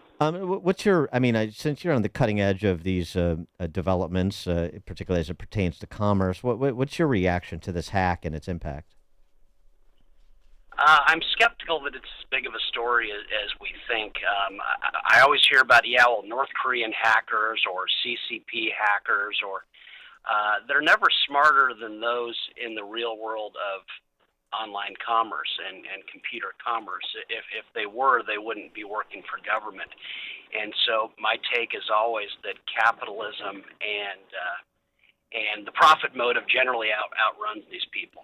So I'm skeptical that it's the story that people are making it out to be. Well, you definitely have auto dealers that are closed at present. There's stories reported of that. I assume that's not generative AI, that it's actually happening. I got a text from a buddy of mine who's in the business too on the repair side saying, there's definitely impactful. Now, how long will it last? Does paying the ransom resolve the issue? Those sorts of things. But cybersecurity continues to be an issue because, there's a lot of market incentive for hackers, skilled hackers that have low ethical standards to steal money on this sort of scale, isn't there? No doubt. I would guess I would call it the price of progress. I'm not endorsing it. I don't like it, but I get the feeling the more talented of these type of people are on the right side or on the good side, and that this will be solved. All right. Well, if you're confident, I guess that's good enough for me. John, you're always the provocateur. You wrote a piece in Forbes, and I actually like this, but I'm going to pretend like I don't. Okay. You said let the Trump tax cuts lapse. They were Keynesian. Let the Trump tax cuts lapse, John. You sound like Joe Biden. Well, because I want our side to be on the side of good tax cuts. And good tax cuts aren't the Trump tax cuts, which were all about reducing the burden on low earners. To be clear, I'm not anti-low earner. But if you want to get economic growth, you reduce the tax burden on those with the most, because those with the most aren't going to consume it, they're going to invest it. And investment is the path to economic growth. It's the path to job creation, company creation. It's the path to more production, without which there is no consumption. And so it staggers me that so many supply-siders are pretending like these tax cuts that they are clear did not reduce the burden on the rich are necessary to keep in place. I want real tax cuts. And I'm not a rich person, but I want them for rich people. Yeah, I mean, again, the problem, as you know, and is, well, there's a twofold problem. One is it's it's a marketing problem, selling this, number one, in the face of all the, eat the rich propaganda from the left. And number two, of course, you just don't have enough politicians on the Hill or in the administration, as was the case with Trump, that have the appetite to try to make the effort, frankly. All that you say is true, but let's never forget the reporting on the tax cuts to this day is that it was just a big break for the rich. Right. And so if that's how it's going to be framed in the media in the first place, might as well do the right thing. Well, then why not do it? Yeah. Because you're ultimately trying to sell something that's good. Tax cuts. I am for freedom. I would be for tax cuts even if you could prove to me that they didn't power economic growth, because for me it's a freedom thing. I don't think government should be taking so much from us. But when you're selling it as a growth package and job creation and all this nonsense that they do politically, you might as well make them about job creation. And the only way to get tax cuts that actually grow jobs is to reduce the burden on those with the most, as in those who aren't going to spend the money in Keynesian fashion, who, because they've got everything they've ever wanted and more, will invest it in new ideas and innovations that lead to higher pay and better jobs. Yeah, it should. I mean, it should, your point is, and you have another piece talking about, not taxing tips for wait staff and so on and so forth. But the point is to say yes and. Yeah, fine, right. Provide tax relief to waiters and waitresses with respect to their tips. Great, but let's do it across the board if you really want more growth and innovation and productive risk-taking behavior. That obviously starts where the capital is, which is at the top. Yeah, I mean, aren't Republicans supposed to be about not favoritism in the tax code? And aren't they supposed to be about progress and aspiration? I thought that was a pretty cool brand, that you grew into your Republicanism. But now we're all about, well, let's do things for the lowest earners. Well, I'm all for those taxes. And you will not find, ask anyone who knows me, I am adamant. I will spend $3 at an ATM machine so that I can have cash to tip waiters. Yep, I think it is so rude to give a waiter a tax on a credit card, because you know that it's going to be taxed. It's the same way with Uber. I'd rather hand them cash on the tip so that they can pocket it. And so this is not me saying, hey, I hate the waiters. I love the waiters. But what I'm saying is, if you reduce their taxes, there will be no growth. They will spend every dollar they save. Hey, thumbs up to that. But growth comes from what's unspent, what's invested in new ideas. Well, Trump's been floating that around, and people in the swing state of Nevada love that idea, that they're not going to tax the tips. Sure. But, I mean, could he just be saying this to try and get the votes and then it never come to fruition? Oh, wait, a politician can't won't Just happen? like What are the student loan debt forgiveness? Right. We know that debt forgiveness from Biden. We know that politicians promise things that they can't fulfill. Taxation is a congressional issue, but I'm all for it. I hate seeing people sign on their credit cards their $10 tip. I think it is just mean and mean spirited. Pay in cash, but if you want economic growth, the people who do the most for me are the rich people. Sorry. They are the ones that change the world for the better and give us better living standards, create jobs. Where do the world's poorest routinely migrate to where the richest people are? Because the rich people create the opportunity. And so every which way, I think the Republicans should be reducing taxes on the rich. And when the media come after them for doing it, say, oh, yeah, that's what we're all about. We are all about creating opportunity, and the rich create all the opportunity. Feel free to blame us, because look at what people do with their feet. They go to where the rich are. Yeah, and actually that comparison, it's like forgiving student loan debt. I mean, I know what you're saying. It's like in terms of a play to buy votes, but letting people keep their money and absolving people of an obligation they voluntarily incurred are not the same thing. I know that's how the left will present it, but those aren't the same things. Not at all. And these are people getting up and going to work every day. I don't want to penalize them for that. Reduce the penalties in all ways, up and down the tax code. Before we let you go, why don't you want the Surgeon General to protect kids from bad stuff on social media? Because no one is more protective of their kids than parents. We just know that. We've evolved that way. And so I just don't think, and I know I'm preaching to the choir here, not everything requires a government solution. If social media is as bad as some people say, and there are a lot of people in our crowd who claim it's just ruining kids, I find it laughable, but there's a lot of people making money on our side off of saying that kids are now anxious because of social media and everything. If that's the problem, let parents take care of it. Don't create another warning label and everything. Trust me, if it's bad for kids, parents will take care of it long before surgeon generals will discover the problem. John Tamny, editor of RealClearMarkets.com, author of The Money Confusion, How Illiteracy About Currencies and Inflation Sets the Stage for the Crypto Revolution. John, thanks as always. Thanks for having me. Thank you, and he joined us on our turnkey.pro answer line. Listen to Dan and Amy on your smartphone. Download the AM 560 mobile app today at 560theanswer.com/mobile. Signature Bank is Chicago's fastest growing independently owned business bank. It's a bank where relationships still matter. Signature Bank knows your name and your story. I'm Dan Proft, and I know this because Signature Bank is my business bank. Hi, I'm Paul Jenkins, owner of Bancroft Architects and Engineers, a service-disabled veteran-owned small business providing design solutions for clients, including the VA. When looking for a trusted banking partner, Bancroft was lucky to find that partner in Signature Bank in 2015. With Signature, personal service goes beyond a login and a PIN number. My staff and I have the comfort of knowing that we're dealing with real people who know our business and care about us as individuals.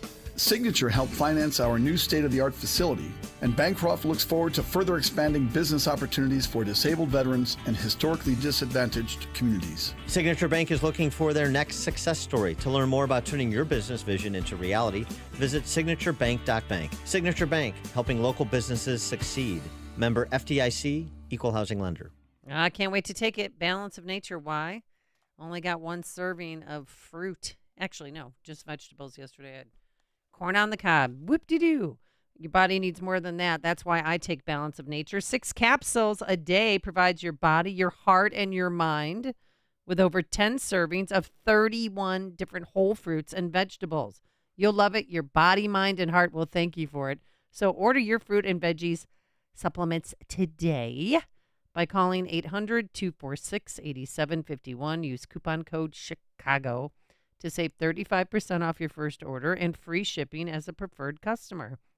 800-246-8751. Call now or order online at balanceofnature.com and use coupon code CHICAGO. Balance of Nature, fruits and vegetable supplements, changing the world one life at a time. Diabetes, high blood pressure, anxiety meds, everyone's on them. If you're a 50-year-old male, maybe a bit porky, and you may even have type 2 diabetes, $1 million of term insurance may only cost you about $200 a month. Call Term Provider. Speak with Big Lou at 800-568-2790. Big Lou will find a term life policy for you even if you have type 2 diabetes, are overweight, or have high blood pressure. Term Provider has helped thousands of people like you who think they can't afford term life insurance. To buy $1 million of affordable term life for you, all you need to do is call Big Lou at 800-568-2790. Lou will make sure the scales are tipped in your favor. Call 800-568-2790.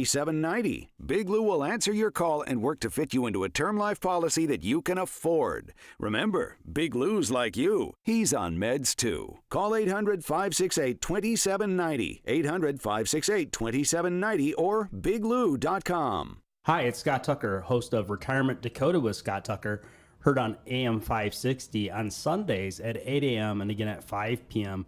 I want to offer you a free copy of my latest book, Escape Illinois, Should I Stay or Should I Go? To get your free copy of my latest book, Escape Illinois, Should I Stay or Should I Go? Just go to retirementdakota.com. That's retirementdakota.com. And please listen every Sunday at 8 a.m. and again at 5 p.m. on AM 560, The Answer. For over 10 years, the award-winning KWCC Construction has been building a better future locally and throughout the Midwest, constructing with detailed planning and execution, completing projects safely, timely, and with transparency. If you've ever visited the Wilder Park Promenade along the Riverwalk in Aurora or driven past the recently revitalized Copley Hospital, you're looking at the quality construction of KWCC. Maybe you've seen the adaptive reuse of 80 South River Street in downtown Aurora, which now includes residences and businesses that have revitalized the area. No matter the project, KWCC Construction offers services from indoors to outdoors, conception to completion. In fact, KWCC was recognized as 2022's best project in landscape and urban development. Highly recommended. A general contracting company you can count on. That's KWCC. To request a proposal for your project, visit kwccinc.com. That's kwccinc.com. Hi, it's Sean Thompson here. You know when you're at the mall and you go to those directory signs, the one that says you are here? Well, imagine that directory is a map of your preparation for retirement. Would you know where you are? My friend Tom Fortino at Alpha Wealth Group is offering you the opportunity to not only find yourself on that map, but also find the route toward a successful retirement. He calls it his retirement roadmap. You'll get an analysis of where you are right now, whether you're at risk if the market drops again, whether you're taking advantage of the latest tax changes, and much, much more. To get an idea where you stand on the road to retirement, call my friend Tom Fortino at the Alpha Wealth Group today at 630-934-1855. That's 630-934-1855. And ask for the retirement roadmap or visit alphawealthgroup.com. And don't forget to listen to the Alpha Wealth Hour Saturday mornings right here on AM 560, The Answer at 9 a.m. Advisory services through Retirement Wealth Advisors, LLC, and SEC Registered Investment Advisor. Insurance and annuities offered through Alpha Wealth Group, licensed in Illinois. Let me ask you this. Are you not able to enjoy this summer as much as you want because of joint pain? Well, this is the best time for being outdoors, but not if your knees, shoulders, back, or hips are hurting. Hey, it's Amy Jacobson, and don't suffer any longer. Non-surgical joint pain relief is here from our good friends at QC Kinetics. Call them today. QC Kinetics is the nation's leader in regenerative medicine. I'm talking lasting joint pain relief with no surgery, no drugs, no downtime. QC Kinetics advanced treatments harness your own body's ability to restore and repair damaged joint tissue. Walk, run, hike, play golf, move again pain-free. So stop putting it off. Take action now and live your best life again. Call QC Kinetics for a free consultation. They're open on Saturdays, now with new locations in Crystal Lake and Gurnee. 312-809-5955. 312-809-5955. That's 312-809-5955. This is Albert Mohler for townhall.com. Is abortion now America's most dynamic political movement? Well, The Economist says so. And The Economist is one of the most influential periodicals in the world. It should have our attention that the magazine's recent cover story shows a woman. She's dressed like Rosie the Riveter from World War II. The headline is this: Meet America's most dynamic political movement. And then you notice the tattoo on Rosie the Riveter. The tattoo says, "My body, my choice." The Economist is weighing in, and in a big way. This really is sending a signal that the issue of abortion in the United States is so powerful, according to The Economist, that it is upending the political calculation, resetting the political game. The Democratic Party strategy is clear: get people out to vote on behalf of abortion, and those same voters will vote for the Democratic candidates. It's a bald, undisguised political agenda. It's also a moral agenda, and it's the strategy right out there for all of us to see. Please see it. I'm Albert Mohler. AM 560, The Answer. Dan and Amy, you know how dads get blamed for dad humor, corny jokes? Yeah, dad jokes, people. Yeah. Well, that's not dad's fault. Oh, it's not? No, it's mom's. And comedian Akash Singh, I think, has it sussed out nicely. If you make a bad joke, like a really corny pun, what do people call it? Dad joke. How dare we as a society question this man's sense of humor? Because let me tell you something about your dad. He was hilarious until he met your mom. Oh. Every week, him and his homies would sit together and make the most horrendous jokes about dead babies and people in wheelchairs and every minority. Every time he said something funny and fucked up, she'd be like, babe, take it back. Why can't you be funny in a nice way? And that's what's left. Dad jokes. Dad, can I have a cookie? I don't know, can you? You think he thinks that's funny? No, but this is a broken man. He's a POW in a war camp. Yeah, the genesis of dad humor. Okay. Yeah. All right, coming up on Chicago's Morning Answer. Also, why Dan Proft is single. I want to retain my madcap sense of humor. We'll talk to madcap deputy editor of the Wall Street Journal, Dan Henninger, about what else? Thursday night's debate and the horse race, Biden v. Trump. That's at 8:38. But now into the newsroom we go. Here's Mike Scott. Please, no more Suez Canal jokes. What's the joke? No more Suez Canal jokes. That ship has sailed. Oh, see what Mike Scott's wife has done to him? I bet you have a plethora of bad dad jokes. Oh, just with my bad golf shirts, too. Why Absolutely. did Forrest Gump have to change his password? Come on, say the funny. Because it was one Forrest one. Oh. 8:31 on AM. It sounds better coming from a dad. It actually does. It does. I'll give you guys that. Thank you. Carry on. 8:31 on AM 560. The Answer. We've told you about the ground stop at O'Hare. Heavy weather rolling through the area, delaying flights coming to the big airport this morning. Metra delays, flooding, and trees falling, particularly this morning on the Kennedy inbound off-ramp to Lawrence Avenue. Keep our eyes on that as we head toward traffic in just a moment. WikiLeaks founder Julian Assange is reportedly on his way back to his native Australia. That after reaching a plea deal with the Justice Department that will see him go free after spending 5 years in a British prison. Throughout the years of Julian's imprisonment and persecution, an incredible movement has been formed. A movement of people from all walks of life, from around the world, who support not just Julian and not just us and our family, but what Julian stands for, truth and justice. Assange, reading a statement through his wife, Stella, plans to plead guilty to a single felony count of conspiring to unlawfully obtain and disseminate classified information. 11 Los Angeles City firefighters badly hurt overnight fighting a fire at a homeless encampment in California's San Fernando Valley. President Biden and Donald Trump hunkering down, preparing for their first debate of the 2024 presidential election. RNC co-chair Laura Trump. He has a winning message, and that is that he was president for 4 years, and people remember those days. And so Joe Biden has to account for what he's done, and Donald Trump can tell the American people, remember when I was there. Biden hunkering down at Camp David while the former president continues to make public appearances around the country.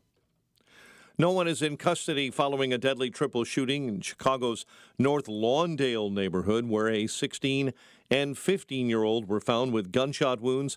A third victim died at a nearby hospital. Former Chicago Alderman Ed Burke is going to prison on corruption charges.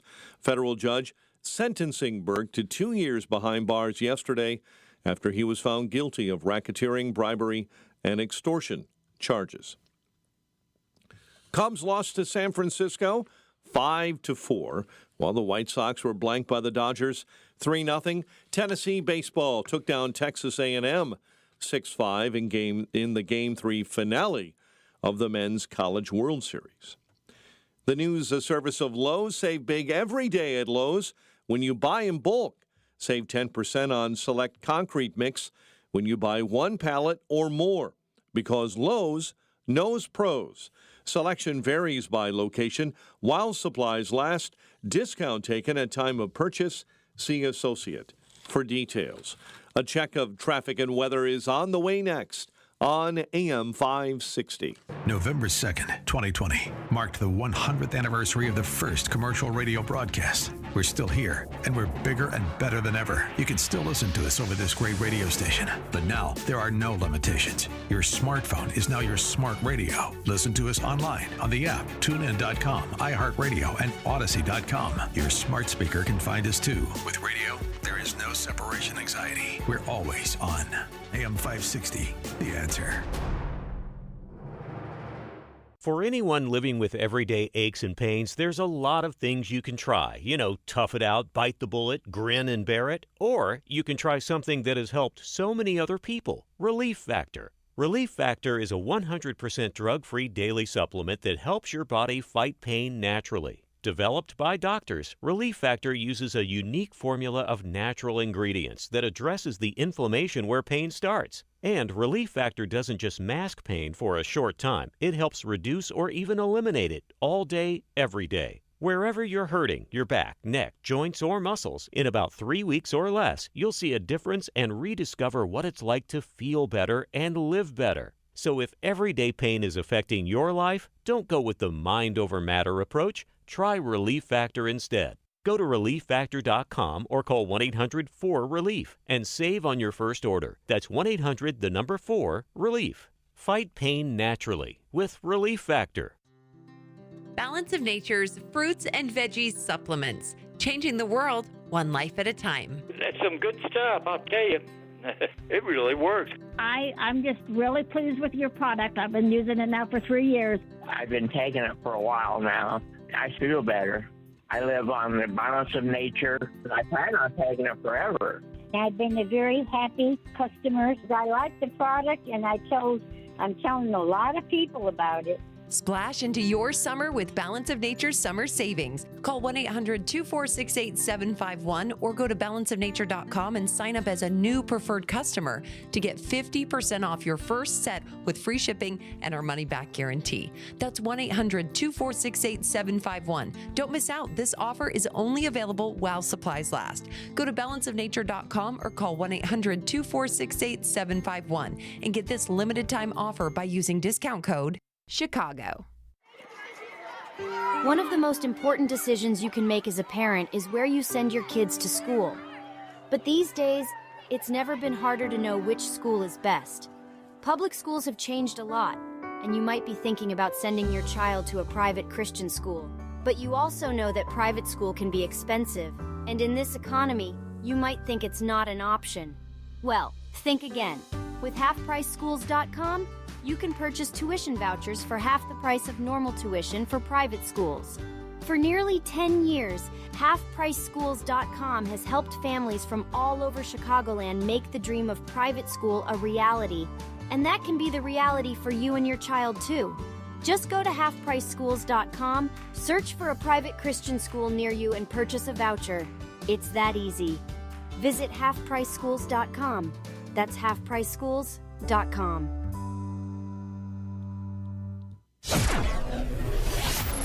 8:38. Let's get an update on the roads. Team Hochberg Traffic Center time.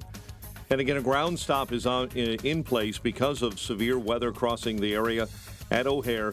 Flights that are destined for the big airport are not allowed to depart until around 8:45 as thunderstorms make their way across the region. At least 80 flight cancellations or more reported at O'Hare. Delays also at Midway.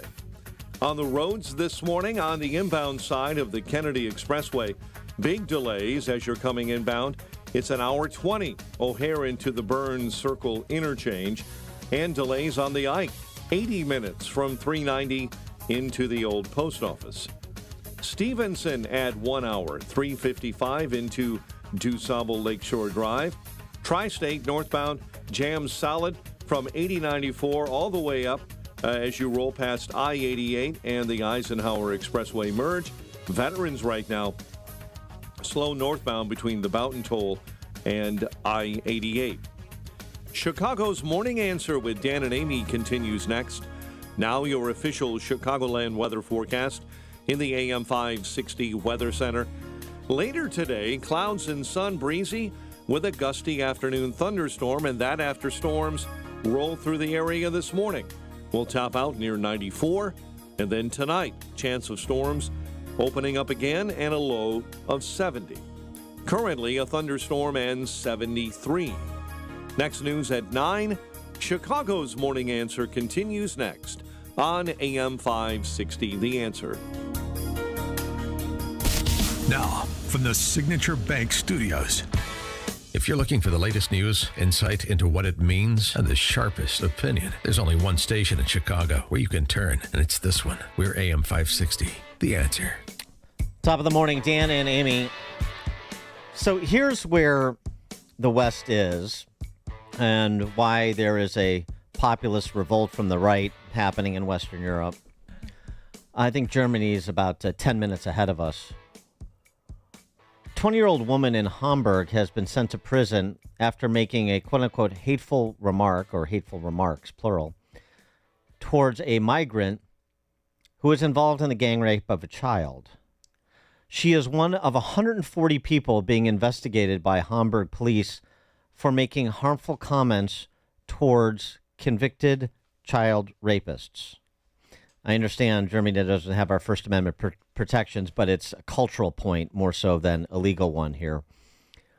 And what about the person, the felon who did it? Just to provide the context here, this took place in 2020. Multiple groups of migrant men attacked a 14-year-old girl in a park over the course of a night. Park had become a hangout spot for youth during the COVID-19 lockdown. Some of you probably remember this story. The girl had been there drinking with her friend. She's 14, but became scattered after police swept the park and broke up groups to enforce social distancing, of course. Of course. Everybody get in your idiot circle. Dan, if it saves one life. The men took turns on the girl, repeatedly raping her over an extended period of time. She was disoriented from the first attack. Then she was assaulted a second time by 2 more men. Her assailants had begun inviting other men to rape her via their chat groups.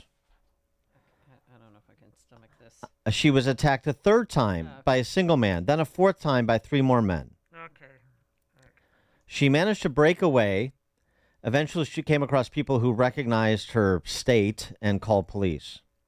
11 men were charged with rape. 2 were acquitted due to lack of DNA evidence. The sperm of 9 men was successfully recovered from the girl's body. So there were 9 ultimately convicted. One of the convicted child rapists had their information posted on WhatsApp. They identified a name and phone number. So this 20-year-old woman from Hamburg. Oh, by the way, bearing the lead here. 8 of them got probation. The 8 illegals? 8 of the 9 men who raped this girl got probation. The 9th was sentenced to 2 years and 9 months in prison. 8 walked. They're convicted rapists. Probation. Gross. So now that one of them is identified online, their contact information. So this 20-year-old woman messaged the number through WhatsApp, calling the convicted rapist a dishonorable rapist pig, and the fact that he got probation a disgusting miscarriage. Aren't you ashamed when you look in the mirror? She was arrested for making hateful remarks she will serve a weekend in prison for her remarks, meaning that she is going to serve more prison time than 8 of 9 convicted child rapists. That's where the West is, at least in terms of its political power structure, which is why that political power structure is under assault and obviously should be. The killing, the rapes and the killings by people in this country illegally because of open border policies, I suggest that will be a central theme, at least of one of the candidates on Thursday night. For more on all of this, we're pleased to be joined again by Daniel Henninger, who's the deputy editor of the Wall Street Journal's editorial page. Dan, thanks for joining us again. Appreciate it. Good to be with you. I'm a pro-immigration guy, legal immigration guy. I'm all the huddled masses yearning to breathe free, better life, and all that. Fleeing legitimate government oppression and threats on lives. But then there's what Western Europe and the United States has done. And I think it's becoming increasingly clear to increasing majorities of people in the West that this is intolerable. It's intolerable, and it's intolerable as a matter of political leadership. This began, as you were describing, excuse me, in Europe. It was German Chancellor Angela Merkel who opened the doors like this, and into the rest of Europe as well. And we know from when it was happening 5, 6, 7 years ago that they had no plan whatsoever about integrating these people into European society, and it just produced a complete mess. And now, despite the example of that precedent, Joe Biden has done essentially the same thing during the 3 years of his presidency, simply opening the door on the southern border and allowing people to flow in.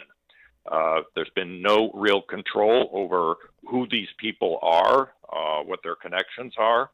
And it's very clear that in the last 6 months, what's been coming across the border are mainly young, single men with no connections here in the United States, and obviously many of them criminals because they're committing crimes here in the United States now. That's the consequence of a completely uncontrolled, undisciplined immigration system. And a graphic reminder again, yesterday in court, Jocelyn Nungary, she was 12 years old. She was lured by these two Venezuelans, a 26-year-old, 21-year-old. Two men came in here illegally, boarded, they were gotaways. They lured her to 7-Eleven for candy, and then they lured her underneath a bridge. They took turns raping her and torturing her for 2 hours, and she was found tied up, naked from the waist down. And here's her mom in court yesterday and the DA. She had such a bright future ahead of her, and I knew she was going to go very far. And, these monsters took that opportunity from her. As soon as our lab results are back, and if they support a death penalty eligible type of capital murder, then we'll come back and ask for no bond. Our immigration system is broken, and if there was ever a case that reflected that, it's this one. So how should former President Trump handle this issue during the debate on Thursday? Well, he's going to obviously criticize Joe Biden's policies. His policies were basically to reverse Trump's. And Trump has said a number of interesting things. One, that is on day one, he's going to commence the biggest deportation process ever seen in the United States. If that means he's going to deport people like this, who it seems are obviously members of criminal gangs coming from Venezuela, Honduras, and Ecuador. Who else would behave in such an extraordinarily violent manner? But Trump has also said recently that he wants to give green cards to immigrants who graduate from U.S. universities if they're not connected to Hamas and the like. So Trump looks like he's developing a fairly nuanced approach to immigration, which is undoubtedly what the American people would like to see. Disciplined enforcement, but openness to the idea of immigration. It seems to me that he would also be well served by going after the arguments that the left is trying to make it in defense of what has transpired for the last 3 years. and talking about incidents like these high-profile, ghastly attacks and murders, you get the response. I mean, we saw Michael Steele make it and others. Well, what's different when a migrant commits a horrible crime versus when an American citizen does? As if there's not an obvious answer to that. But we're raising the argument they're making in order to pillory it as how nonsensical and out of touch and craven they are, I think would serve him well. Yeah, I agree with that, because their arguments make no sense, as they make no sense on domestic crime. The idea that they were going to reduce incarceration rates in the United States simply by reducing the quality of the crimes from felonies to misdemeanors. Well, yeah, that worked. There are fewer people in prison. More of them are out on the street, obviously committing crimes. And I think if Trump can connect those dots, it's really going to be difficult for me to see Joe Biden responding to that or much of anything else Thursday night. You wrote recently about that big Hollywood fete that Biden attended where they raised a bunch of money. He got let off stage by Obama. No, he didn't. That was a cheap fake, a deep fake, a deep cheap fake, whatever it was. Cheap, yeah. But the point that you make is that the celebrity attendance to the Democratic Party may not be enough this time. Biden's just not cool enough to generate the to generate the enthusiasm required from the celebrity set. No, he's not. And the celebrity set, like him, is trending older. I mean, George Clooney, Julia Roberts, Jack Black, Robert De Niro. Right. These people are in their 60s and 70s. And younger Hollywood types are not really stepping forward and speaking on Joe Biden's behalf. And that suggests that among that swath of the liberal to progressive electorate, say below 35 years old, this president is going to have some big turnout problems. They just are not that enthusiastic about his presidency. In fact, they're extremely critical of it. And it was so great because of the dichotomy of him, Joe Biden with the Hollywood oldies, and then President Trump at the same time was in Detroit in the black neighborhood sitting down with church members. And do you think that that's going to help attract more black voters? Well, even more than that too. I mean, later on here, he's hanging out with Kid Rock. He's at UFC events, which I know it's young and it skews white male, but there's energy there and it's more youthful and you've got Cardi B to Snoop Dogg and others that say at least pleasant things about Trump. They're not highly negative. So I mean, it's very interesting how he sort of has taken much of that celebrity away from the left in this case. It's absolutely fascinating what he's doing, making these appeals, whether they're in Detroit, Philadelphia. Remember when he was on trial here in New York, he held a rally in a park in the South Bronx of New York City. And he obviously has tapped into an interest, at the very least, among young black, especially young black males. And I do think it had a lot to do with the success of the Trump economy during the first 2.5 years when real wages were growing, inflation was down, and a lot of these young black kids were getting jobs, making money. And it was a situation that had not happened to them under previous administrations. And Trump is the guy who did it. It's not happening under Biden's presidency, and so they're giving Trump a good hard look. Absolutely fascinating what he's doing. Well, and the other thing, just to sort of compare and contrast that rally in the South Bronx over the weekend with AOC and the fire marshal there, Jamal Bowman. Yeah, they couldn't even get 300 people. Well, not only that, but Jamal Bowman, sort of an honorary member of the Socialist Spice Girls, or the Squad, as they're called. He goes down in that primary to George Latimer. What kind of message does that send about sort of where where Democrats want the Democratic Party to be? That's a great question. I watched that Jamal Bowman performance, and you have to see it to believe it. The guy was just completely out of control. And if he loses to George Latimer, who was kind of cut from the same cloth as George Schwazi, the other Democrat who won on Long Island about 6 months ago, it would suggest that the Democratic Party would like to move towards the center, at least, and away from the squads typified by Jamal Bowman or AOC, who herself was jumping around on stage like a crazy They're lady. out of their minds. I think. he's a former school teacher who pulled a fire alarm. He could, I guess, always go back to teaching. Well, it's bad enough when politicians try to be comedians. It's worse when they try to be rock stars. Yeah. Yeah.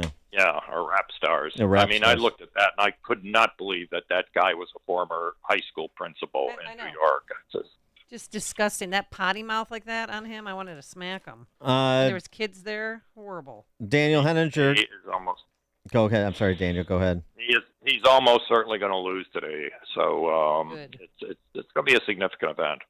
Dan Henninger, deputy editor for the Wall Street Journal's editorial page. Dan, thanks as always. Good to talk to you guys. Thank you. And he joined us on our turnkey.pro answer line. It's what Chicago is talking about. It's Chicago's Morning Answer with Dan and Amy on AM 560. The Answer.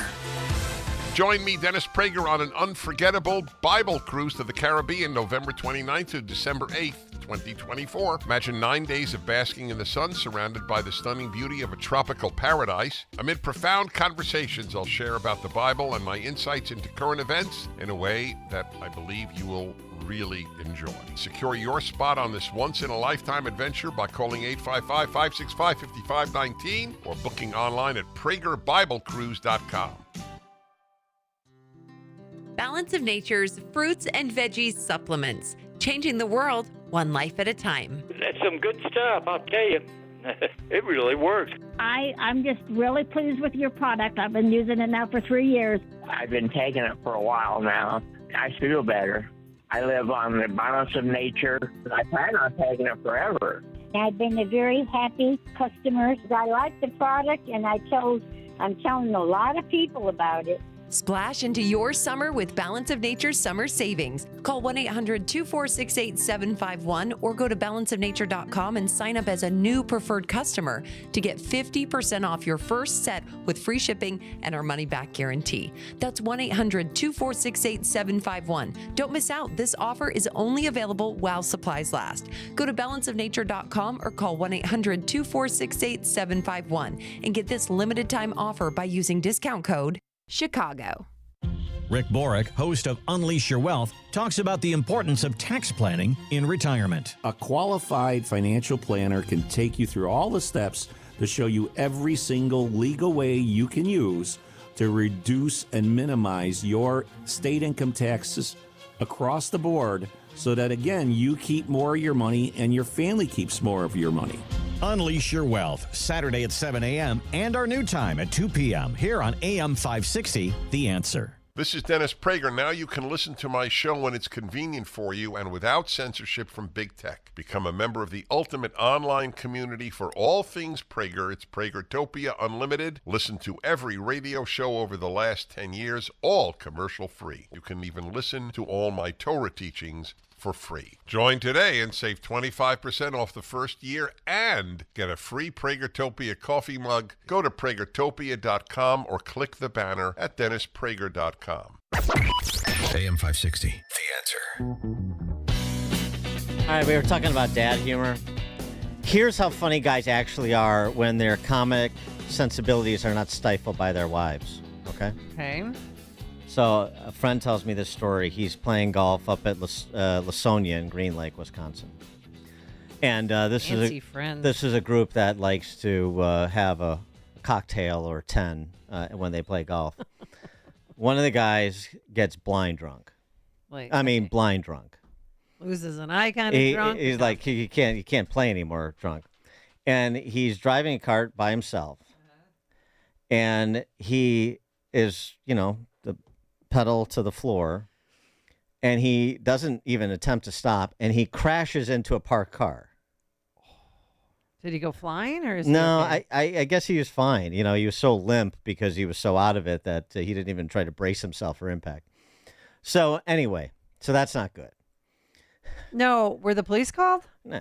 Okay. Don't worry about don't police. don't ask the question. So then Shut your pie. the guy, one of the other guys, they come over, they pick up the front of the cart that has now been dislodged and so on and so forth.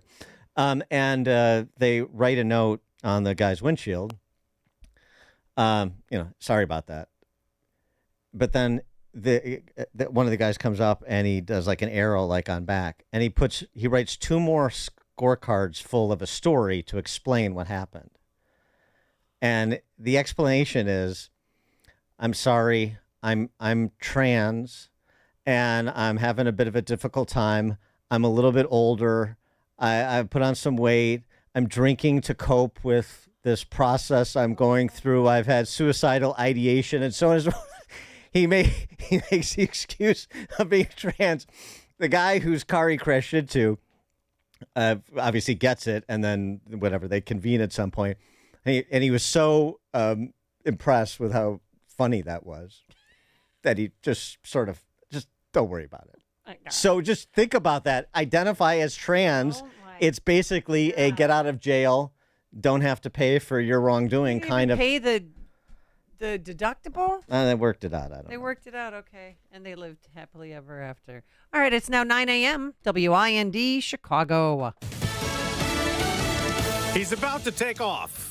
I'm Dave Anthony, Fox News. Julian Assange will soon leave Bangkok, where the plane he's taking to a U.S. territory stopped to refuel. Assange will go to court in the northern